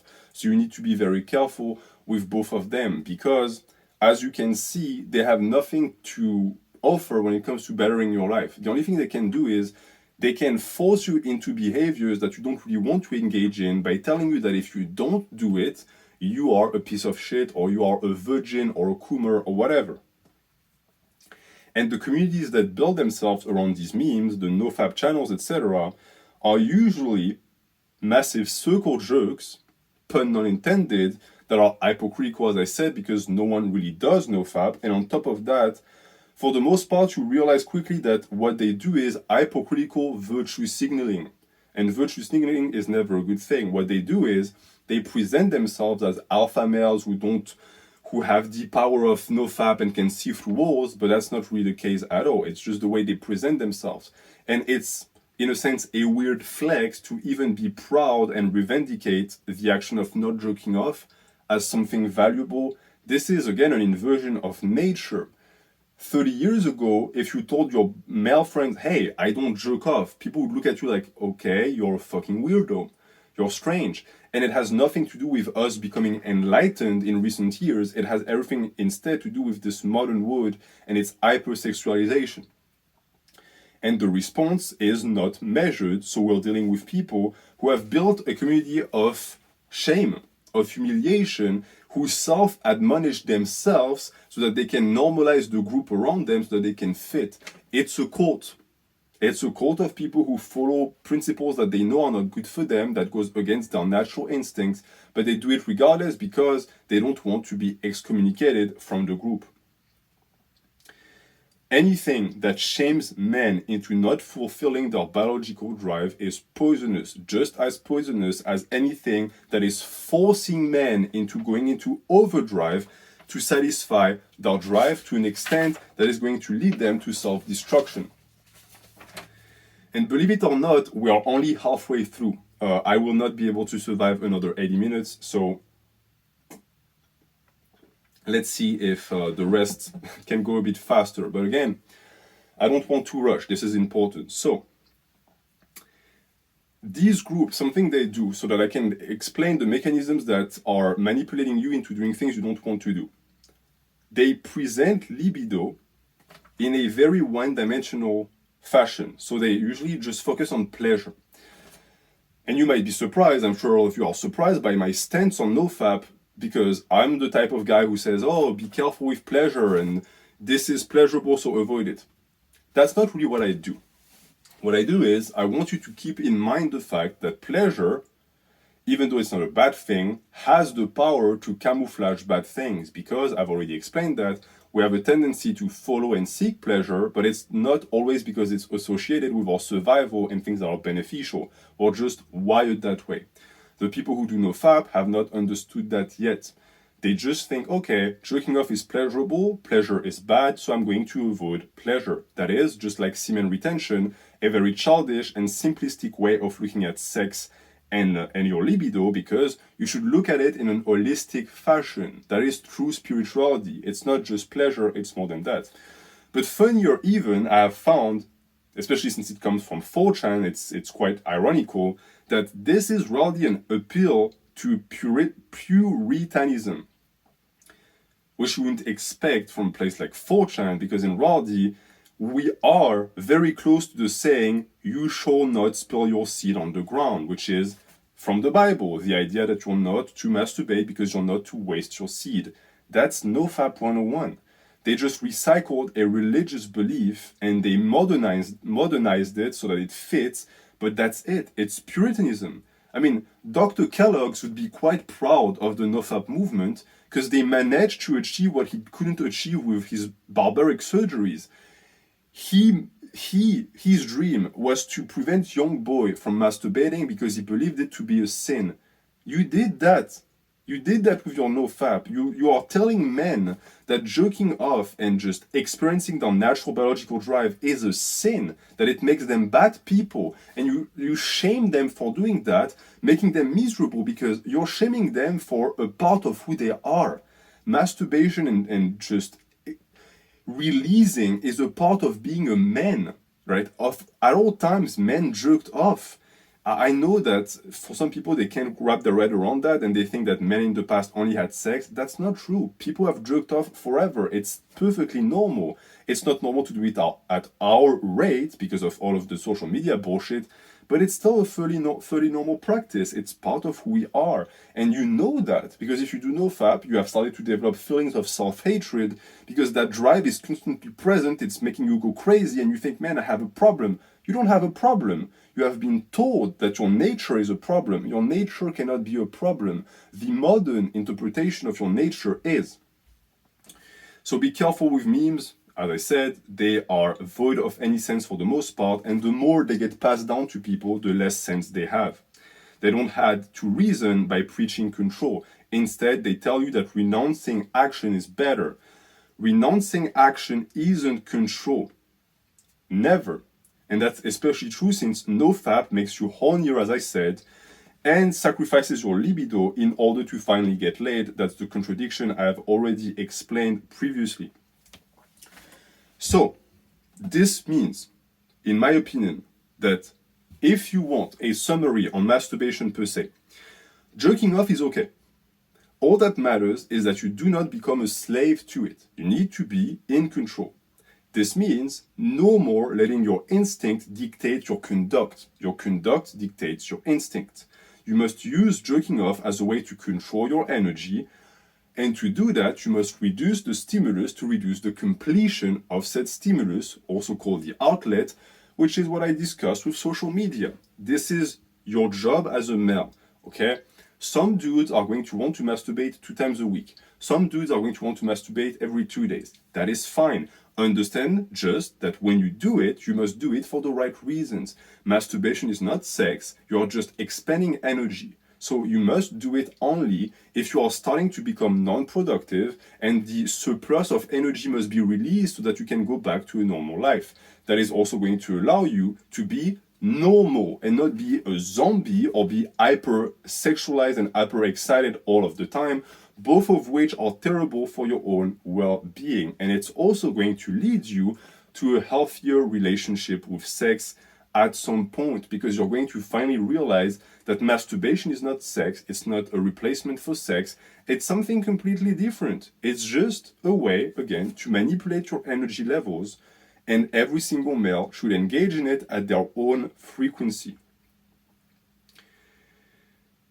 So that was for NoFap.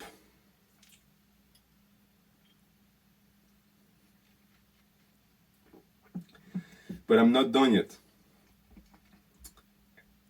I want now to start talking about the true evil, something I brushed over a tad bit. And that evil is the worst form of sexual media that there is, which is porn. And that's my big problem and my big issue with this entire NoFap thing. NoFap diverts your attention away from the real issue, which is porn. NoFap is not the solution. No, porn is. Because porn encapsulates everything that is wrong with this modern age, and it is the chief, the commander of all of sexual content. Problem, you don't know that because you think porn is normal because you grew up watching porn. You grew up watching porn and maybe you even had your first jerk-off session to porn, which personally breaks my heart. I'm gonna be honest with you, my first jerk-off sessions were to my imagination. I actually used my brain to think for the first times I jerked off. And so, in a sense, I don't have that much of an addiction to it because it didn't catch me at my infancy. For you, you now have linked sexuality to porn. Like, how many of you cannot even masturbate if you don't watch porn? That's how bad it's gotten. You are so deep down the rabbit hole that you don't even see it for the most part. Understand also that we have been robbed of something precious, something that we can never recover, and that something is curiosity and our innocence. Because someone, a man 60 or 70 years ago, the first time they would see a naked woman, it would most likely be their girlfriend or their wives, and it would be in an intimate situation, meaning that the first time they saw a boob, they would actually be able to touch it. This also means that for the most part, one of the few times they saw a naked woman was to have sex. You never had that. The first time you saw a naked woman was not when you had your first girlfriend, it was when you watched porn. And I'm in the same situation, and I resent it. Because it robbed me of something very precious. It robbed us of the discovery. Can you imagine how excited you would have been on your first time with a girl if that was the first time you saw a naked girl? You would have been over the moon. That is true and pure excitement because it is directly correlated with sexual intimacy. For us, the first time we saw a naked woman, it was some shitty 240p video on Pornhub or YouPorn. And then we did that again and again and again because it's addictive, but we have completely ruined our virginity in a sense. And it's getting worse and worse, as I said. And it's the reason why it's so tough also to move away from porn, because a lot of people, they don't realize it. Not only do they have an hormonal bind and connection to porn, they also have an emotional connection to porn because it's where they discovered their sexuality. Some people are cybersexual, you're porn sexual. You're not attracted to women, you're attracted to porn. And that is going to create more problems because it's become prevalent. Everyone watches porn, and if you want a proof of that, go to any porn website, look at the amount of views the videos get. The average video has at least 1 million views. The videos with 50 million views is normal. Some videos have 500 million views. You know why? Because the number one more consumed content on the internet is porn. The internet is 90% porn. Why? Because men love it. And since no one gives a fuck about our health and our well-being, it's not regulated, so there's more and more and more all the time. And young men jump on it and people jump on it. How many of you watch porn? All of you. Every single man watch porn. You know why? Because asking that question is like asking people, hey, how many of you breathe? Well, everyone, because we're forced to breathe. We're men. We are not given the choice. Porn is an hormonal weapon engineered to be perfectly adapted so that you cannot resist it. It's too perfect. It's exactly what you like. It's naked women. Of course you can't resist it and you just give up and you just let it do whatever it wants to your brain. But it's not normal. The existence of the media in itself is not normal. And that leads to situations that are frankly scandalous. For example, how many of you fuckers know more names of female porn stars than you know names of actual women in your life? I would bet a large portion of you. How many of you have memorized the faces of porn stars and their names more than any girl you ever met? How many of you know the details of female porn stars more when it comes to their body shape than girlfriends you've had in the past? Most of you again. Why? Because it's porn. You're constantly exposed to that endless stream of young and beautiful naked women. You can't resist it, and it takes space up your brain. Do you realize that? Do you realize that there is a large portion of your brain and memory that is reserved for porn? When you go to a porn website and you think, oh, I want to see that actress, that's fucking terrifying. You remember her name. You don't even remember the name of your classmate that smiles at you and maybe could become your girlfriend, but you remember the bitch with the big boobs because you go home to her and you masturbate every day. You know what that is? It's called worship. You worship women, and you manage to worship the worst type of woman that there is, porn stars. This is what this sexual age has done to your brain. And you spend so much time watching them that I can tell you also for a fact, this is how pathetic you are, you most likely have spent more time watching porn stars in the eye as they give blowjobs in the videos you watch than you've spent watching actual girls in the eye. And you wonder why you're fucked up. You wonder why you can't get shit done and your sexuality is all over the place. That's why. I'm telling you why. And it's also all the platforms that I said, the Twitch streamers that frankly should receive some sort of condemnation or another because they engage in pedocriminality. They make streams where they shove their boobs to young boys. That is completely abnormal. The Instagram feed girls that invade your feed are just as bad. They know exactly what they're doing and they love secretly because they think, we are going to be able to manipulate men into doing exactly what we want, and there is nothing they can do against that because they like it. So they associate that with something positive. It is, of course, not positive. It's just that our nature as men is weak, and sexual media infiltrates that weakness perfectly, and there's no recourse to that. So the only way out for us is to rebel. And the first act of rebellion that I want you to undertake is to quit porn. Not tomorrow, today. Tell yourself that you're going to stop with that garbage and that smut because it's making you satisfied with staying in this purgatory of chronic masturbation. If you were forced to masturbate with only your imagination, most likely you wouldn't masturbate as much. But because porn is there, it's an help, it's a way for you to get your dick up and to jerk off more and more and more. And so it's the perfect poison that is helping you go down and down and down. That endless cycle of depression that you're experiencing because you're constantly out of energy. And NoFap is also that, because NoFap is part of that purgatory. NoFap is not a solution, it's just a temporary fix that has you relapse, and then you go back to watching porn. How many of you have done that? You do NoFap for 5 days, then you have one day where you just break down and you jerk off 5 times to porn. You still went back to porn, so at the end of the day it did nothing for you. And a proof of that is, I'm sure that some of you who do NoFap, the only thing you can think of all day is porn.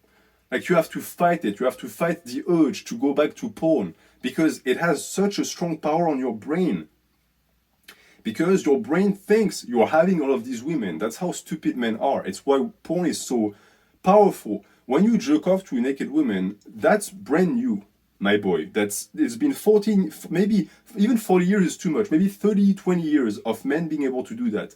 For hundreds of thousands of years, the only moment you saw a naked woman was when you had sex with her. Now you can see them through your screen. Your brain doesn't know that. I don't give a fuck what you tell me. Oh, we're civilized. No, you're not. No, you're not. You see that and your brain thinks, oh, he's reproducing with a naked woman. That is great. So why don't we do that all the time? We could reproduce and just repopulate the earth. So you jerk off to porn 5 times a day because your brain thinks that you're actually having sex. You managed to turn masturbation into some sort of cyber sex that is 15 times more addictive because, and this is why I said that NoFap is not the solution, most people who do NoFap used to masturbate to porn. So the actual problem was porn. It was never the masturbation in the first place. But by doing NoFap, you're not tackling the actual issue. So you must tackle that issue. On top of that, as I wrote here, it also hypes up sex because you constantly watch people having sex, but you are not really having sex yourself. So it makes you even more resentful towards your virginity and the fact that you get no girls. It frustrates you, so it adds to the shame also. And on top of that, it's not even real sex. Porn is not real sex. You're just watching people who are paid to pretend that they're having a good time so that you watch them. And to really insist on that, I want to discuss porn stars for a second. But first I'm going to check the time because the phone could turn off every second. Okay, So, as I said, we are running low on energy, but I must continue, I must finish. So, porn stars. Have you seen what porn stars look like nowadays? Have you been on a porn website before? They're not women. I don't know what they are. They're not men either, but they're not women. They look like weird blow-up dolls that were summoned from a realm of hell. It's insane, the amount of plastic surgery. They look weird. They look scary to me. But the problem is that they're not scary to you. They're scary to me because I remember a time when, sadly even then, porn was prevalent, but it was also populated with real women, with real bodies. No plastic, no fake lips, no fake asses. What the fuck is that? What the fuck are those asses? And why do people find it attractive? Because I see it everywhere, so most likely it's attractive, which shows me that things are going worse. Because when I was younger, porn was rare, and not only was it rare, I remember when you were looking for a movie to watch, it was mostly striptease. Like, it was girls taking their clothes off. That was mostly porn 10 years ago. 10 years ago, okay? Sometimes you would find a video of a blowjob, but even penetrative sex was rare. 10 years later, look at what we're dealing with here. Look at how far the devolution of sex has gotten, how degenerate this society has become. 20 years ago, the most you could find is some weird video of two people dancing and then making out, and then the guy would touch the tit of the girl. Porn has become so hardcore, and it has become like that because people consume it more and more and more. So I know that this is something you've heard in the past, that porn is making you forget what the reality is, what the actual situation is. And that is true. That is absolutely correct.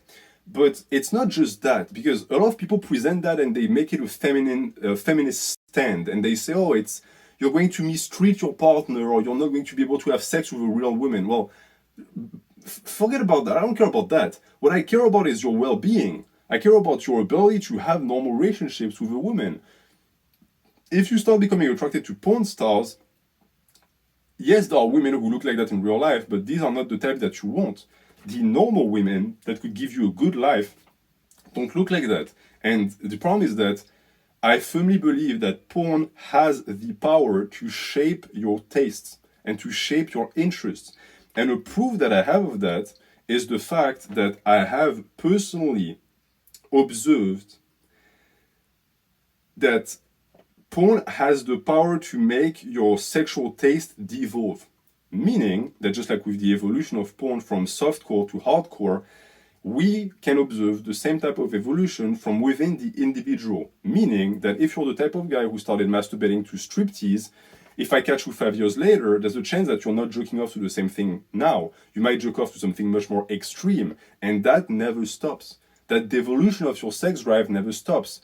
And the worst part is that you can tell, because I'm sure that for some of you who watch porn, which is all of you because you're all men, so you all watch porn, be honest with me. When you jerk off, and you jerk off 3 times in a day, the first video you watch is going to be relatively tame. The second one is going to be a bit more hardcore, and then the third one is going to be the most disgusting thing you can find. So disgusting that afterwards you feel bad. Because most men after porn feel bad, they feel shameful, because you see what you just jerked off to. And it's not something that you would be proud to even acknowledge or admit to your own self. You know why? Because you're slowly becoming a degenerate. As time goes by, you're becoming more and more of a degenerate. And this is porn doing that to you. If you had a normal life and a normal sexual experience, you would not become like that. It would not become so bad. And the thing too is that this also exists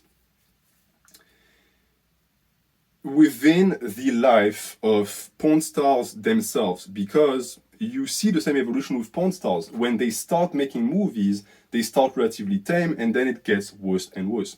I'm just going to take a quick read of that paragraph because I don't want to forget anything.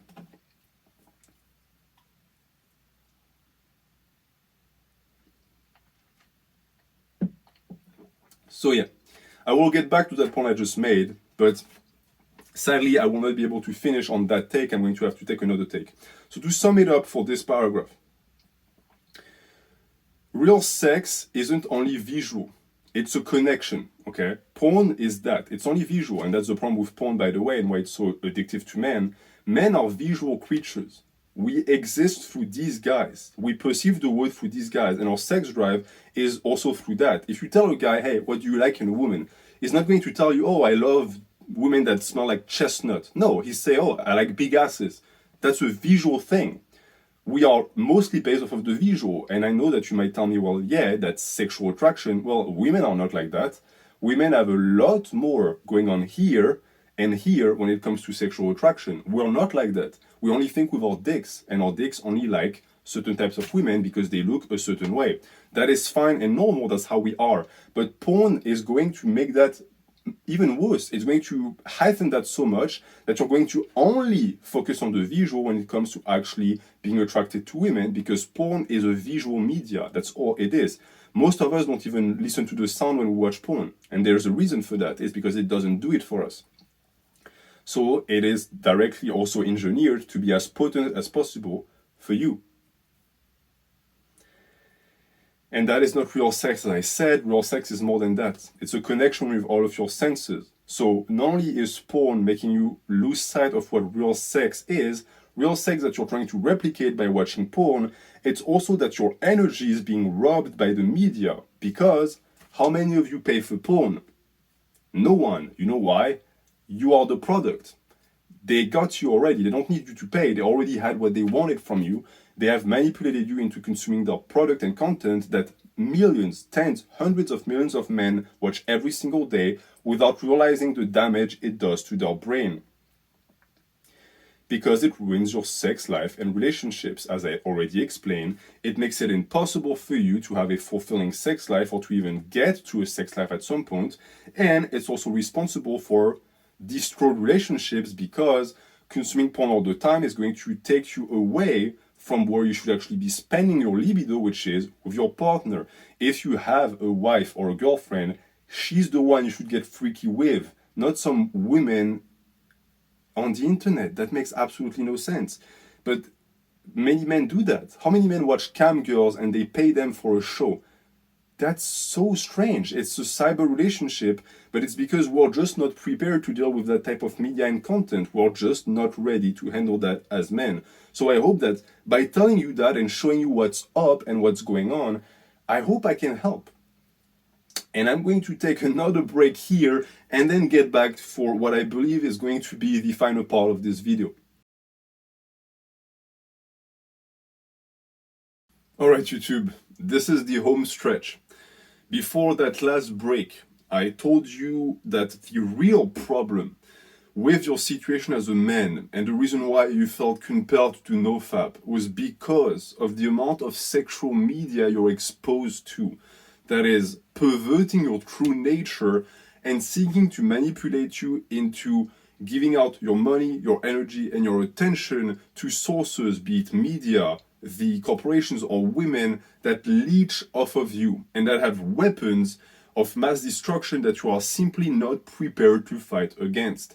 The worst of which being, of course, porn. Porn being an abomination of nature that was created for one reason and one reason only, because it is a poison that men cannot resist, that seeps into their bones and that deteriorate them until they become something else, until they lose their true nature as men. And there is no mistaking it, because if you look at the industry that produces said porn, it is nothing if not satanical. I cannot think of another industry in this world that is worse than porn. In its very being, it was constructed with the idea that its main audience, the male population, was going to become enslaved by it.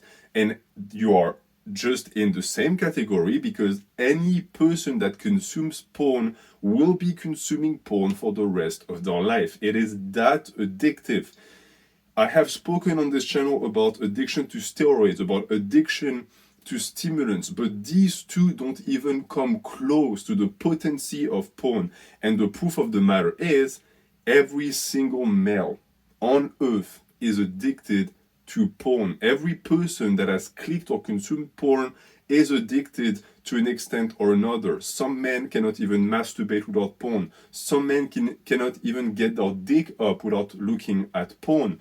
And that also creates a lot of problems with erectile dysfunction and relationships, as I've described. So it must be avoided.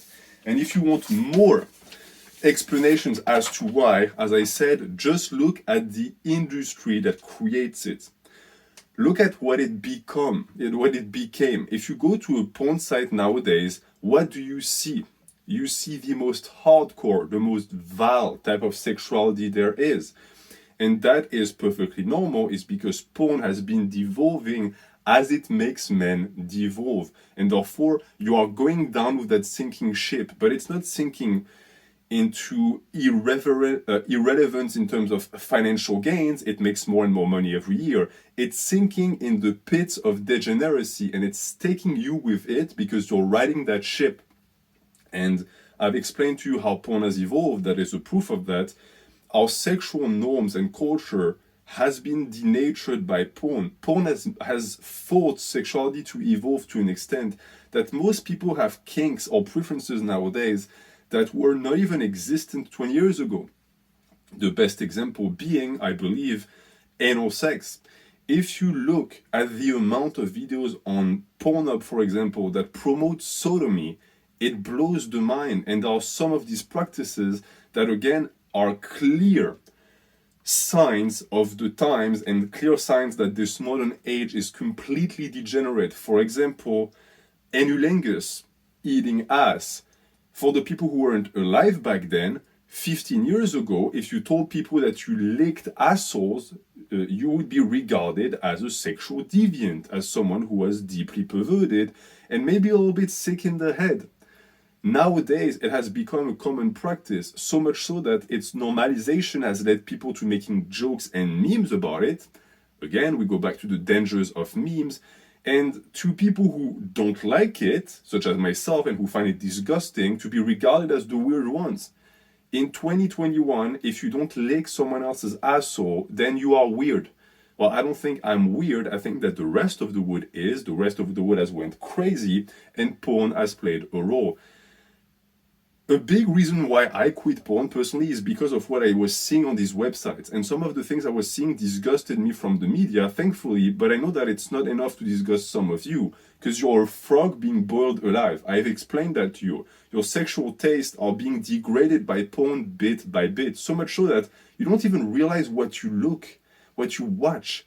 You look at women putting their fist up their asses. I've seen some things, even just the commercials on these websites of women shitting water, and dudes like that apparently because there are people who click on these fucking commercials. What about these commercials with grandmas? You've never told yourself that you are maybe doing something to your value and virtue as a man by consuming that type of media? You never look at those commercials and think, wow, is it really who I am? Am I that despicable that this is the type of environment where I feel at home? Well, I don't think that's the case at all. I think you hate these websites, but you're so addicted to them that you don't have a choice. You go on them, you jerk off several times a day, and you feel terrible about yourself, and it destroys your self-esteem. It also destroys your relationship with sex, and it just goes further and further every single year. Look at what is popular on those websites nowadays. Stepsister porn. Really? Do you realize what that is? That's incest porn. You need to put words on the things that you look at, because if you just jerk off to them, the problem with men, I've explained that in the past, 2 hours ago, is that if you let yourself be backed up and you don't control your hormones and your libido, you will jerk off to whatever. You will have sex with whatever woman, and you will, again, watch videos that if you were sober with clarity, you would never even touch. And yet you do it and you don't realize that it leaves an impact. Because just like with addiction, every time you give up, you reinforce that addiction. Every time you click on one of these videos, you teach yourself that you might actually like it. So when you click on incest porn, you are eventually developing a taste and a kink for incest porn. Again, is this the man you want to become? If you tell me no, understand that porn is starting to socially engineer your brain into liking it. And I know that you cannot say no to that. You cannot offer a counter argument, because if you were to look at the type of videos you watched 5 years ago and what you watch now, you have become a degenerate. So it's not just your hormonal profile that's going down, it's your psyche and who you are. Porn has the ability to modify who you are deeply. Isn't that terrifying? Isn't that enough to convince you to stop? Well, if it's not, let me go deeper into the satanical existence and very nature of the porn industry. Those people who make money off of destroying your life and your sexual future. First off, keep in mind that the women that you watch on these videos, for the most part, are being exploited. And what I mean by exploited is not that they're not paid fair wages, okay? These are women who are blackmailed into doing porn. The vast majority of them, they started young and stupid. They moved to Los Angeles to take pictures and be models. And after 1 or 2 sessions, one day the guy's like, oh, maybe you can take off your bra, then you can take off your panties. And before they know it, they're being told, hey, we have pictures of you naked, and if you don't want us to send that to your parents, you're going to shoot a porn movie for us. All of those porn casting movies, you know what they are? They are recreations of something that is not the reality. It never happens like that. These women get blackmailed, and once they have their finger or their foot into the door, it's too late, it's over. Because once you have done porn, there's videos of you naked on the internet, you can never find a real job again. You are stuck in the porn industry forever. This industry is a trap. It takes the life of young women, squeezes it, and then utilizes the juice to ruin your life. It breaks the life of men and women. And that is across the board what I find so perverse and disgusting with this entire thing. It's destroying both genders. It's not just us, it's not just women, it's humanity as a whole that is suffering from their practice. You can add to the disgust. For example, if I were to tell you that the ones that are being blackmailed for the most part were molested as children, I remember reading, there was an interview about ex-porn stars, and it was 10 of them. Out of the 10, 8 were molested as children.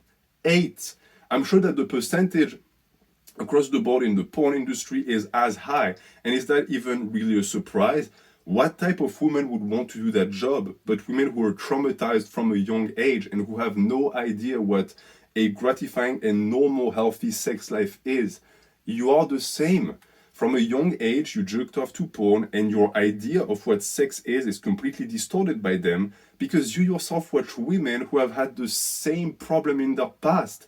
It's a self-destructive prophecy, and you need to understand that so that you can recognize what you watch, because your brain will not. Your brain will see the tits and the asses, okay, the dicks, the cum, all of the stuff that you love so much. It will not see the people. Next time you watch porn, look at the women in their eyes. Tell me if you see something. Is there life there? Most likely there isn't. You know why? They're all on drugs. Hardcore drug use is rampant in the porn industry. You know why? Because it's fucking impossible to do that job without it. Because sex is sacred.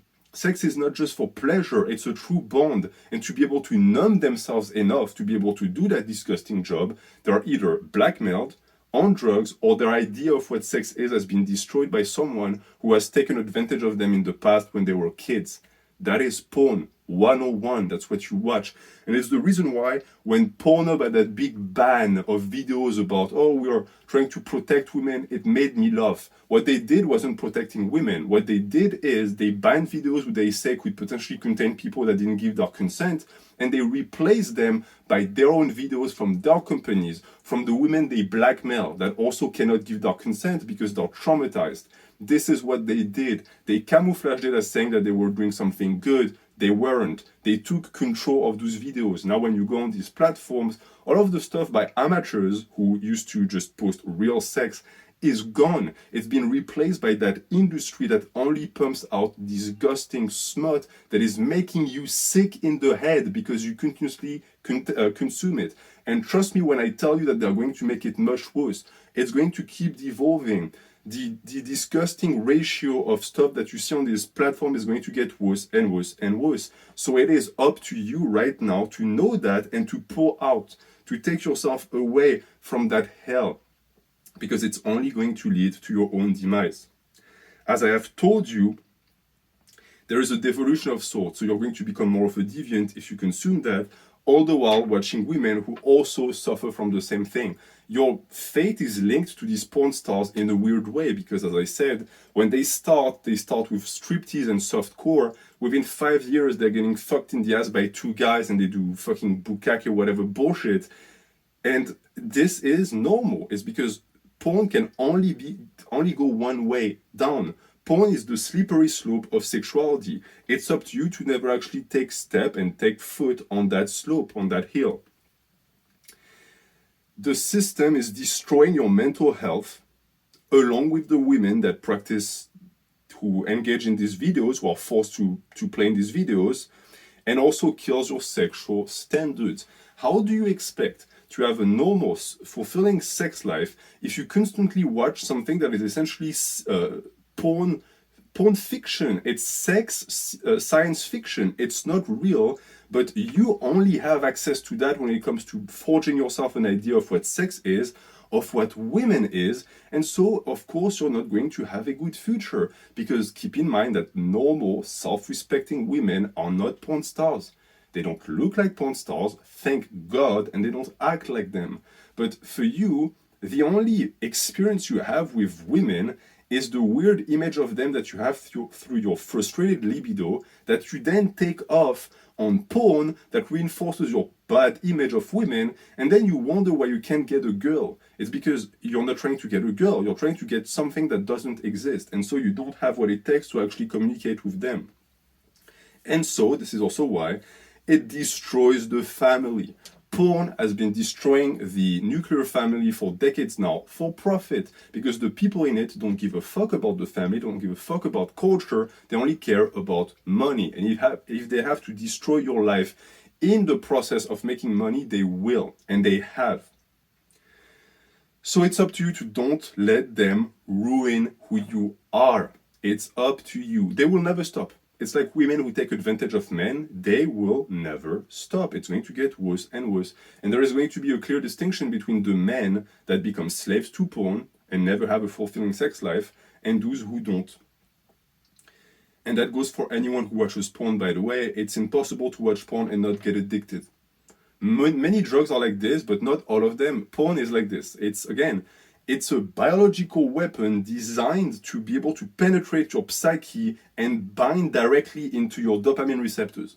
You are fucked by default when you clicked on porn when you were 12. You walked into a trap that you didn't even know existed. I didn't know either. I was put in the same situation as you. It took me a long time to realize what it was doing. So, quit porn. You will see the difference. It's going to be hard because you have a long emotional relationship with porn, more than with any women, but it's going to be worth it.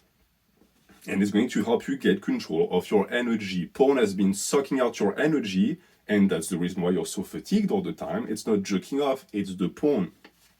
And NoFap is not the answer to that. I've already told you that. You're throwing out your entire libido instead of focusing on the thing that parasites it. In French, we have a saying for that. It's called jeter bébé avec l'eau du bain. It literally translated, it means throwing out the baby with the bath water. Meaning what? The problem with the bath water and the baby is not the baby, okay? It's the water that's dirty. So you cleaned the baby, you want to remove the water. But if you just toss everything out, you're tossing the baby with it. You are doing the same thing, okay? Porn is the water, your libido is the baby. Okay, yes, the water is dirty and therefore your libido is dirty, but if you throw with the baby, with the water the baby, you're not solving the problem. The worst thing being that most of you don't even fucking throw the water out. You just throw out the baby. The porn is still there. Okay, so that is your problem. Your priorities aren't right. And NoFap is misguiding you into believing that the priority is stopping to masturbate and killing your libido, and also presents that as a willpower thing, as something that proves that you're a man. Bullshit. It doesn't prove that you're a man. It proves that you have given up on being a man. That's the only thing it proves. I've told that. It's a quote that I appreciate and is important to hear. Porn is to men what social media is to women, okay? For them, it plays on the attention, the fact that they have always historically been able to thrive if they could attract attention, and so they are really wired to do that. And when it's on a grand scale like social media, it makes them go insane because every like, every share, and every click ties into their dopamine receptors, and they want more and more and more. And it destroys them because instead of looking for the attention of one male, they look for the attention of a million, and it doesn't lead to what they truly want, which is a family. It's the same for you. You're constantly spending your sexual drive jerking off to porn because you're desperately trying to reproduce, but you're not reproducing. You're just getting rid of the urge of it, and it's not leading you to what you want, which is finding a mate and making a family eventually. So it fries your brain entirely. And that is the Instagram paradox that I already described. Because, as I said, it's not just men suffering, it's women too. Even though women are not as under attack when it comes to their sexuality, it's because their sexuality is not an important part of who they are. For us, it's an integral part of who we are as men, and so this is why we are being targeted in that domain, in that area, is because it's our weakness. The weakness of women is attention. So social media has been designed to destroy them. They're also being attacked on the social sphere with marketing, advertising, because they're also very prone to consumerism. So they have their own demons to fight. But the problem is that for them, the demon is not the opposite gender. For us, it is them. Because that's what makes also porn and the sexual content on social media so disgusting and tough to fight. It's been propagated via the image of women. And you love the image of women. So it's tough to see it as the enemy, and for some of you, you're going to misunderstand what I say, and you're going to think that women are the enemy. They're not the enemy. The people who manipulate the female image so that it can tap into your dopamine receptors is the enemy, okay? Don't lose sight of what is below the surface, okay? Women are just used as a weapon, okay? They are used as a Trojan horse. Okay, what's inside the horse is the enemy, not the horse in itself. So,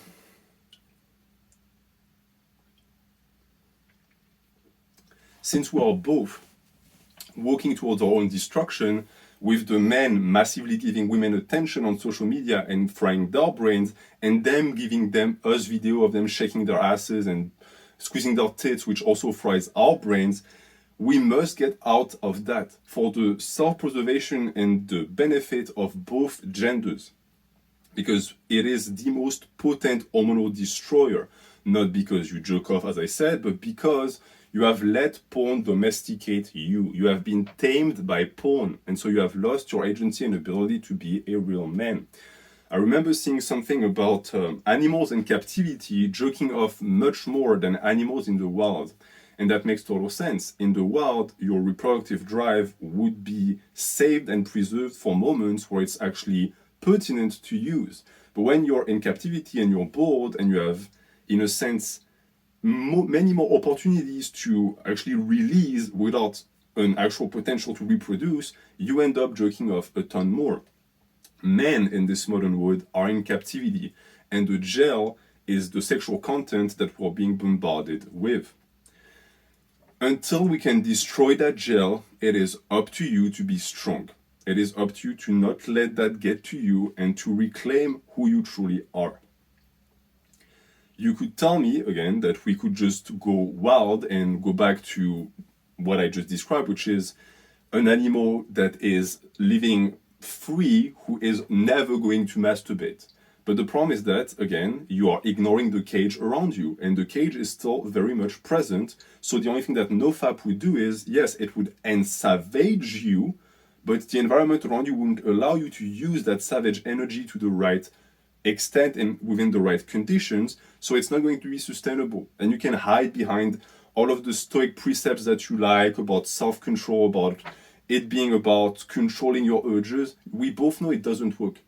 We both know that it has never led to anything actual beneficial because eventually you relapse.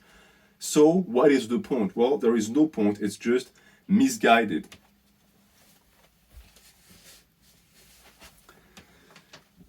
When you are presented with two extremes, either being a masturbation zombie or being a tweaker because you are just overhyped and over horny, you should be realizing that there is an in-between. That in-between is called being a man. Controlling your libido, okay, not killing it. You love your libido. Your libido makes you what you are. What you hate is the people who use it to manipulate you, okay? Direct your energy towards them, okay? Put all of your power towards making sure that they cannot manipulate you. Don't make yourself miserable just to make sure that they can't. There is no point. They're still winning at the end.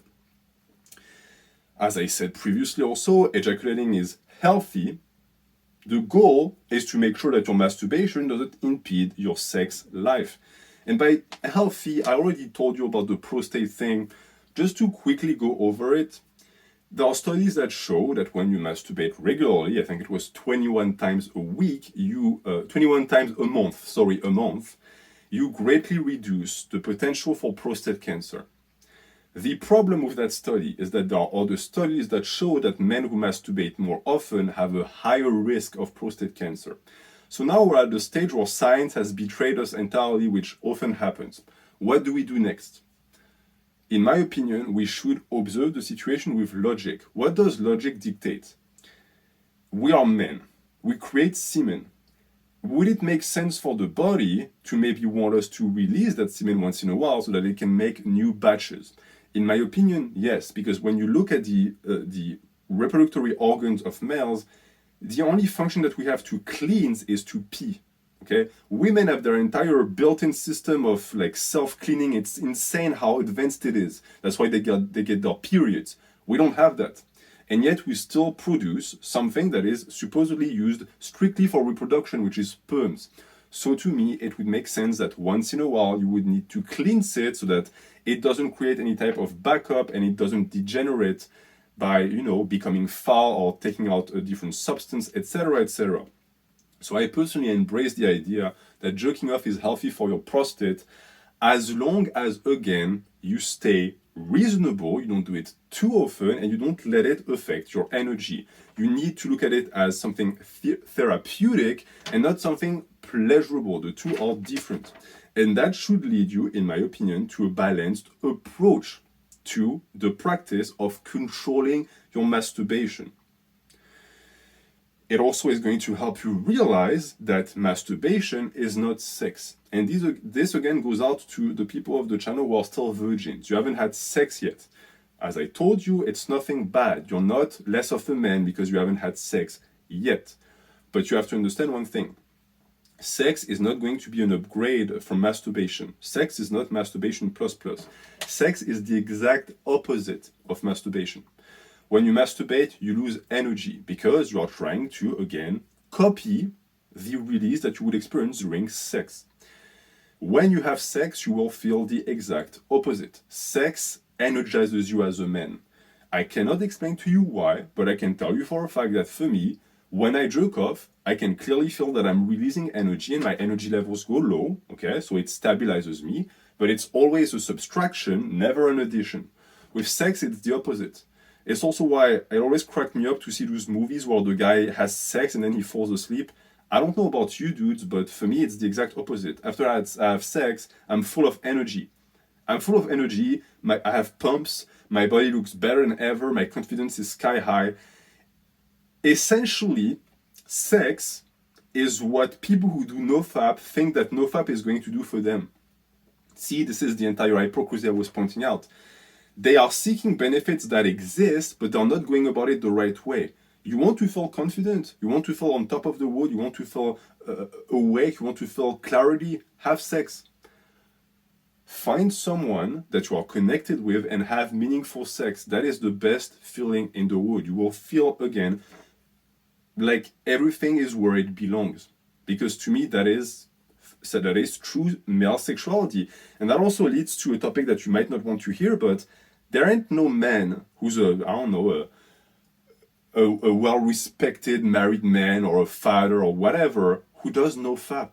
Actual masculine men who have sexual relationships don't do NoFap because we don't have to engage in that type of self-mortification. We have actual sexual relationships. And you might tell me right now, well, you're a fucking asshole, I can't get girls, and so that's why I jerk off. I understand, I was in your situation as well. What I'm telling you is that your situation is not permanent. So don't marry your right hand. Don't think that masturbation is going to be the end-all be-all and sex is just going to be an upgrade. Sex is going to be much greater, but it's only going to be greater if you don't lose the control that you have over your libido. And you're going to see that I am correct if you follow the right path. Just don't obsess over it. To me, being a man is that. Your libido is, yes, an important part of who you are, but you should have it under control so that it never makes you go act crazy or out of character. And that is very simple. It's just called balance. But as I have always found, preaching balance is not something well received, and so people prefer stuff like NoFap. You know why people like NoFap so much? It's because it's completely unrealistic. Meaning that you are signing up for something that you know before you even sign up you will not be able to do. You know it's going to be a long struggle until you finally break down and release and remasturbate. And you know what? I've already told you that. Even if you tell me, well, at least I didn't jerk off for 40 days, that doesn't matter. You spend those 40 days devoured by sexual thoughts, being non-productive, or having your spirit being captured by women and submitted to women. How exactly is that a good use of your time? You could have just jerked off during these days and, been normal. And that's exactly what you should have done. But instead, again, you did something that you knew was not going to be sustainable, which is NoFap. It's also why a lot of people preach NoFap, not many people preach no porn. Because no porn is actually realistic. Yeah, how many of you fuckers are going to actually do it? How many of you are going to watch this video and you're still going to go and jerk off to Pornhub? 90% of you. Because you are just, it's in your head, it's not going anywhere. But I still need to tell you that, not in an effort to shame you, but in an effort to make you realize it. Because if shaming a man for his libido and natural drive is, in my opinion, counterintuitive and indicated, shaming men for their porn consumption is not. Because I don't need to re-shame you for that. You feel shameful after you jerk off to porn. That should be enough of a giveaway to understand that this is not good for you. But most people would prefer to do NoFap, which is just a complete renouncement, extreme to the point that, again, it's reserved to monks and religious people, knowing full well you won't be able to do it, but you will not do no porn. You will not actually commit to no porn because no porn is more realistic and more effective, and therefore it would mean actually doing something and not just staying into the realm of the spiritual and the what ifs with NoFap. And that's my big problem with the entire practice. And as I told you, real men who have not been poisoned by this modern world, who have the ability to reject sexual media, have healthy sex lives, and therefore they don't do NoFap, because what exactly would be the point of NoFap? When you have a balanced life of masturbation and then actual sexual encounters, you also quickly realize that the two are not the same. For me, in my brain, I don't even treat masturbation as something pleasurable. I just do it because it balances my energy out. There are moments where I'm too hyped and I need to calm down to be able to focus. I jerk off. I don't dwell on it. I jerk off. That's it. That's a release. I go back to that. When I have sex, it's an entirely different experience. It's beautiful. It's love. It's sacred. I truly believe that when I tell you this. And therefore, it would be silly to even put the two together. They're not even in the same category to me. They're not the same thing. And I hope that one day you're going to be able to see that, because the day you realize that is the day where you're going to finally stop being a slave to your libido. To me, that is the true moment. So, to finish off with this long-ass video, and man, if you made it all this way, I salute you. Because even myself right now, I am tired. It feels like I've just jerked off 10 times in a row. I have no energy and my voice is gone.